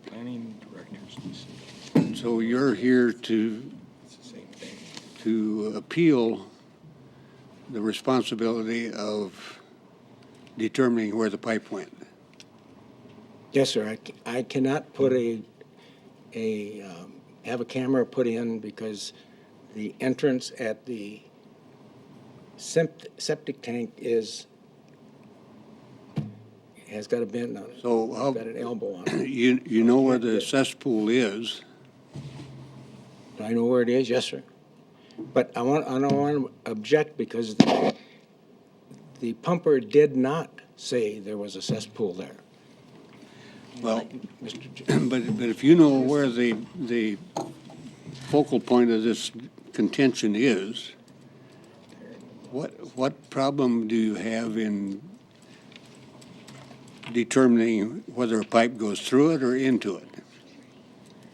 What constraints exist that keep you folks from being able to resolve this question? The things that I mentioned before, sir, that I would have to tear out my fence. I would have to have Dwayne Olson or another digger come in and dig it out. There is no access to the cesspools, whatever you want to call it. There's no access to it. It's covered up. Mr. Chair? Yeah, what you wish. Mr. Marlowe, didn't I hear start with, though, that you said there was a heavy concrete lid on this? And if you lifted it up, it would collapse? I don't know. I believe, that's what my fear is. I don't know that. Well, here's the thing, or my thoughts about it anyway, is if it's got a concrete lid on the top and you lift that lid up and the thing collapses, that's good. Because now you know where it is and you just backfill it, run a pipe over to your drain field and you got it handled. And if it doesn't collapse, if it sits there and it's plumb full of stuff, well, I guess, to me, I'm not worried, as long as you can run a pipe through it and put it into the drain field. But if it does collapse, you know right exactly where the problem is then. Well, I guess my main contention is if local regulations can trump state law. They can, as long as they're more stringent and not less. Not according to my attorney, but Well, he's not my attorney. no. Mr. Chairman, Yes. I'm gonna make a motion to deny the appeal. Is there Heard a all- second? all I need to know about septic tanks. Is there a second? Yes, I'll second it. We have a motion and a second. Any further discussion? Hearing none, those in favor of the motion say aye. Aye. Opposed? Motion carried. Okay. Thank you. Items from the chair, and I think at this point, Harold Bees and some stranger from Rapid Valley, Howard Rice and Heine, I need you in the discussion. Yeah, my name's Harold Bish, and I'm here to represent the Hawthorne Irrigation Ditch Company. I'd like to give you a little bit of history on it to start with. It actually was established back, I believe, in 1886. The main purpose was to. You were there. Pardon? You were there. And you were there? Yeah, I was there. And you were standing right behind him. Years. Anyway, it was designed to carry about 22 to 23 CFS of water. And the irrigation ditch starts in the fairgrounds and ends up at the regional airport. If you leave the fairgrounds and go down to about the lumber company, Discount Lumber, it crosses under the highway there and goes north and goes through all them houses all the way to the airport. There's numerous places in there that the drainage is dumped directly into this irrigation ditch. It doesn't have the capacity to carry that water. So if we have an event where we've got an inch or inch and a half of water, we run up to the fairgrounds, we shut our water off. We're still drowning out the neighbors and having many phone calls. The reason I'm here today is we run the water through that ditch about 5 months out of the year. The county uses it for drainage 12 months out of the year. And we have the total expense of maintaining that ditch. And right now it is a disaster due to all the trees, and I don't even have an estimate what it's going to cost to clean that irrigation ditch out. If we don't do it, we're going to have water backing up in all the culverts. We're going to have a lot of problems with drainage in the spring. I think we should enter into some kind of an agreement with the county to start maintaining that ditch as a drainage ditch as well as an irrigation ditch.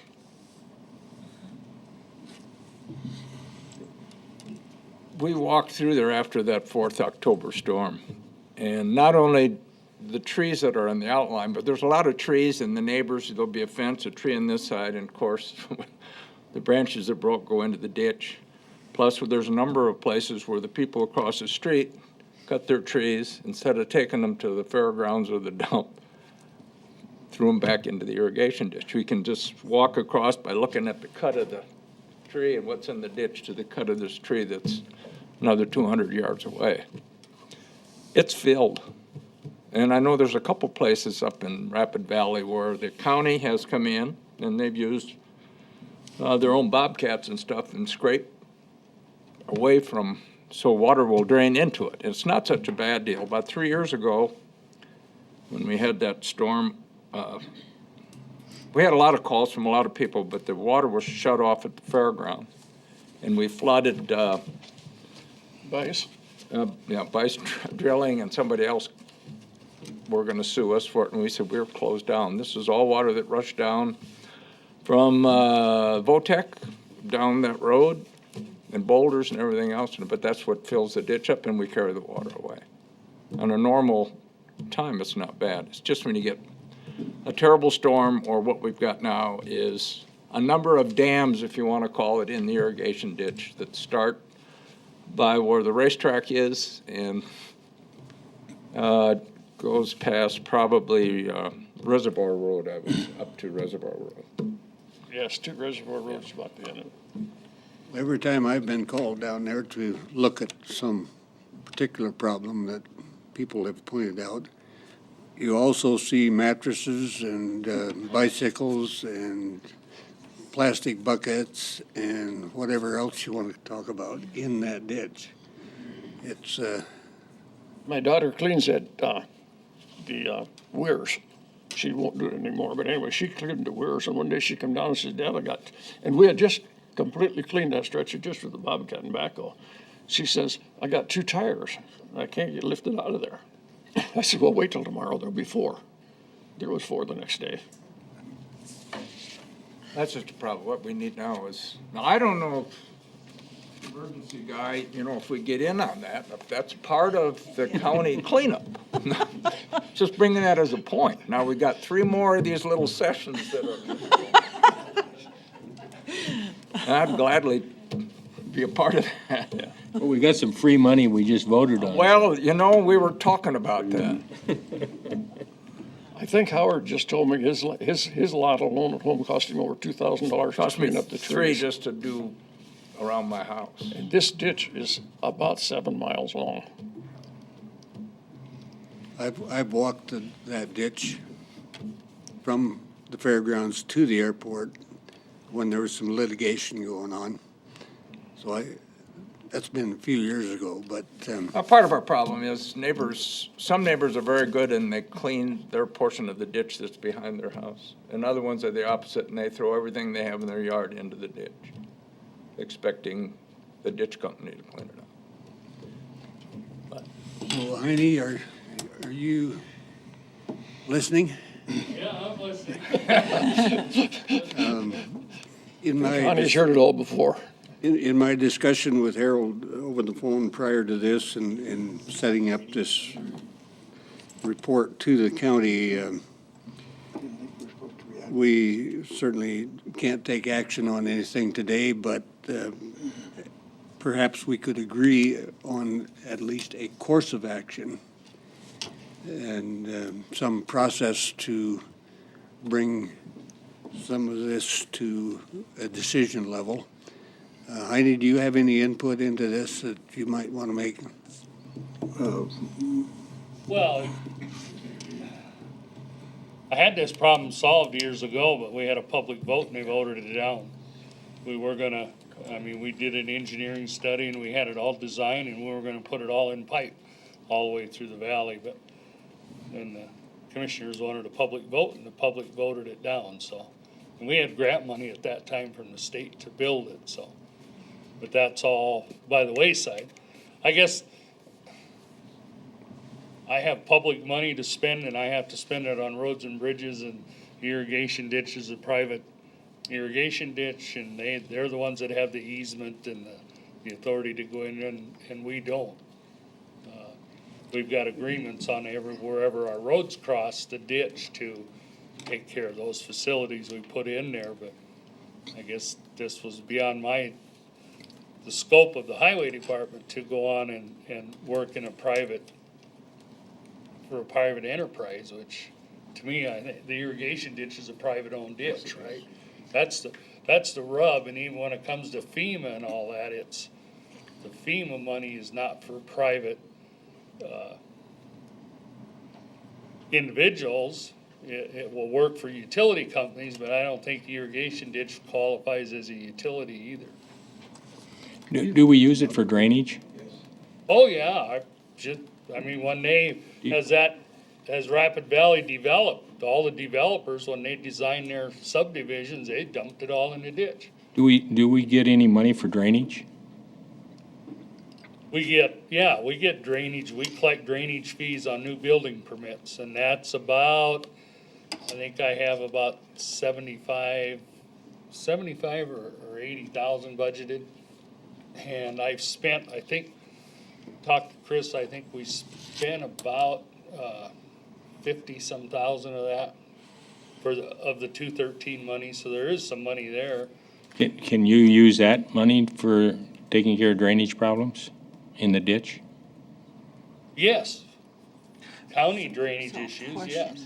Harold, have you done any figuring, wild guess what it would cost to clean it up? I have no wild guess, because the way it's developed, we may have a half a mile stretch, we have to carry it all down the ditch.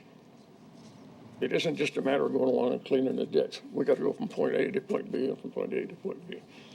We've got a lot of encroachments on a ditch into our right of way. So it's becoming very hard to clean up this ditch. And then one of the questions you just asked, Covington Street, when it was built, the drainage off Covington Street, I believe, what is it, 3-foot pipe? Our irrigation ditch goes under the street with a 4-foot, and all the drainage off of Covington, I believe, comes out on a 3-footer right beside it, kicking into our ditch. Just down the ditch a little ways, there's another cell down there, a drainage cell that's been put in with an 18 or a 24 kicking straight into the ditch. Yeah, we have an outlet at, just on the other side of Plateau where we can dump it into the main. Right, it goes for about a half a mile before you hit the weir. Yeah. There's no way of getting around carrying drainage. We're gonna have to carry drainage, or we're gonna have to get together, because there's no way of directing the drainage in Rapid Valley that it doesn't go in, at least a large amount of it goes into our ditch. and we're not large enough to carry it in an event of an inch and a half rain. Mr. Chair? Yes. Just a suggestion, I guess, because it does appear to me that if we're using that ditch as drainage, we're helping contribute to the issue.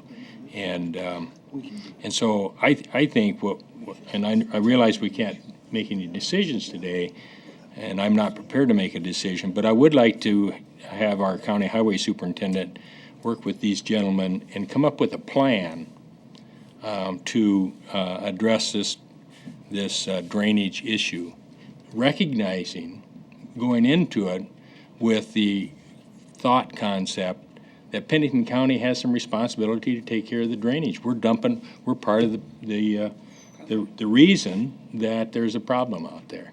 And so take a look at it in that respect, come back with some suggestions and ideas for us on how we might be able to resolve this. I would like in your directive to also involve the city. Quite a little bit of that ditch and quite a little bit of that drainage is city drainage as well. So it should be a joint effort of everybody, not just the county. Okay. We have the same problem with utilities, and we're in the process of writing an agreement. We've come up to the ditch, and there are, I don't know which one of the TV's outfits is the worst, but they don't ask for permission, they just cut through the ditch or into the ditch. Different utilities, basically your cable TV company.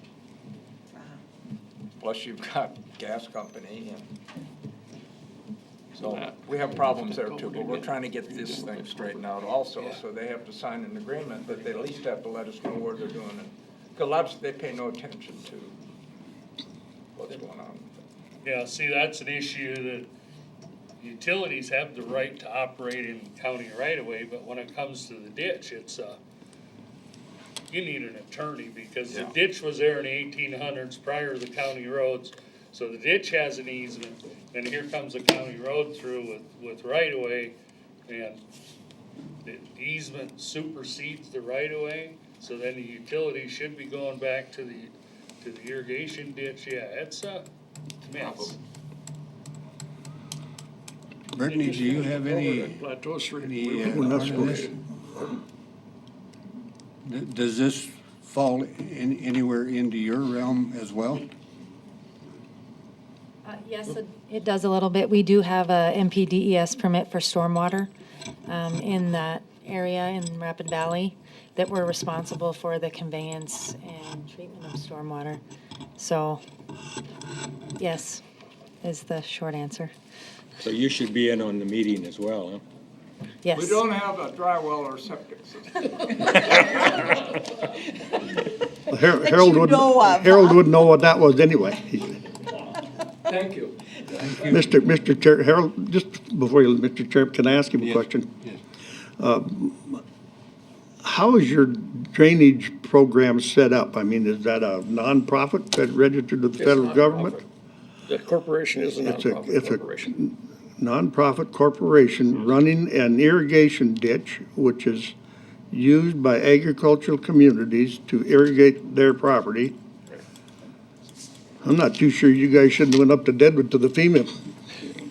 Annually, when they had we it. set a fee that we charge. Yeah. It's based on what we spend. And this fee this year is gonna be tremendous if we don't get some help. I'd suggest also that you get down and talk to our emergency management director and see what he thinks about where that should go in the future. But I think it's a, Thank you. So what was the motion, or just, No, we can't make a motion today, oh, that's right. but.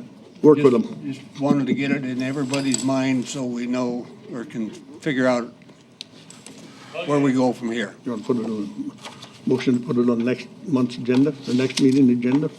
I think that would be good. So move. Is there a second? To put this discussion on next month's agenda, or next meeting agenda. I would second it, but before Heine walks out of here, he needs to hear that. We're putting this on the agenda for next meeting with the expectation that you guys will have something worked out and can bring back to us? I doubt it, not if we're gonna have to visit with the city and emergency management, planning and zoning. I don't know if I'll have much information, Or but would I'm you? sure have it on the agenda. Well, I think if we looked at the next meeting, if you make some contacts with the city and so on, Harold or whoever, that we formalize something next meeting as far as moving forward with this. Okay. Does that make sense? That'll work. And talk to emergency management too. So do we have a motion and a second to do that? I second. Oh, we it. can't, Yeah. yeah. To put it on the agenda? Just to put, Just give me direction. You have direction. Thank you. All right, committee reports. Mr. Chair. Everybody just tell what they did on New Year's Eve. I was home and stayed there. I don't know what you did. I'm in on that Loftus thing, a party of that was continued, so if anybody wants to get a hold of me, I'll take you out there and show you firsthand, so. Thank you. Okay. I just bring up the fact that, of course, I think everybody knows that we had the chili feed for the Rancher Relief Fund. And on the day we had it, it did the usual thing that South Dakota does and just snowed to beat the devil. But still, we had a lot of people come out. We wound up with about a little less than $17,000 that we turned over to the foundation yesterday. Made a press release with it, but they had donations from all 50 states and some foreign countries for this thing, and about $3.5 million involved in that. And I was told just some of the information that came in on cards and letters and things, and some of them on little sheets of paper like this, and some of them really nice cards, but people that obviously were really down and out still put a few bucks in, $15 or $10 or $5 or whatever they could afford. But donations came from all over the United States and some foreign countries. And it just was a fantastic deal to have the local people get together like they did. I think we had 59 different organizations involved in the chili feed. And matter of fact, the chili was really pretty good. And go ahead. Pretty remarkable. And don't forget the stock show coming up. I have quarterly awards banquet coming up here shortly for the Air Force. That's about it. Mr. Busker? I will be going to Pier a week from today. The South Dakota Association Board of Directors is having a luncheon for legislators in the local government, Senate and House, and one other committee that I can't remember what it is. Hopefully the egg. So if you have anything you need to talk to legislators about, let me know. Tomorrow's the day, isn't it? 9 o'clock here tomorrow? You have my sympathy for going to Pier. Commissioner Holloway, do you have I any? may be going depending on the weather. We had the emergency management meeting yesterday, but I think we heard about that. And then I had a JDAI meeting, and I think you guys have heard enough about that, so. You had a couple of pretty lengthy committee reports, didn't you?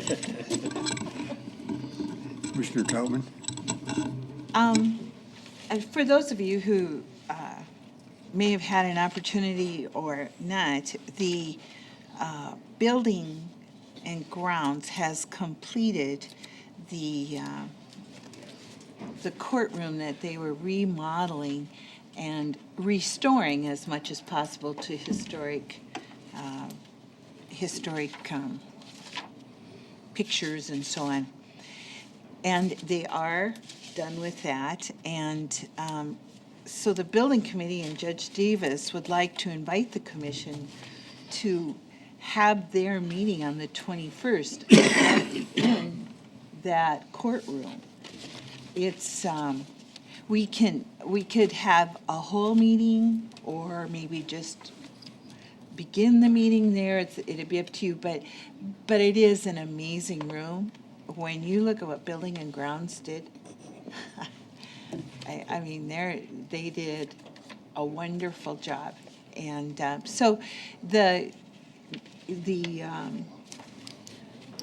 we would recognize building and grounds, people who worked on it, because they are definitely talented in how they put that all together. So that's something that we can just, I guess, decide as we go forward, but certainly they'd like to invite us to come up the 21st and have the meeting there.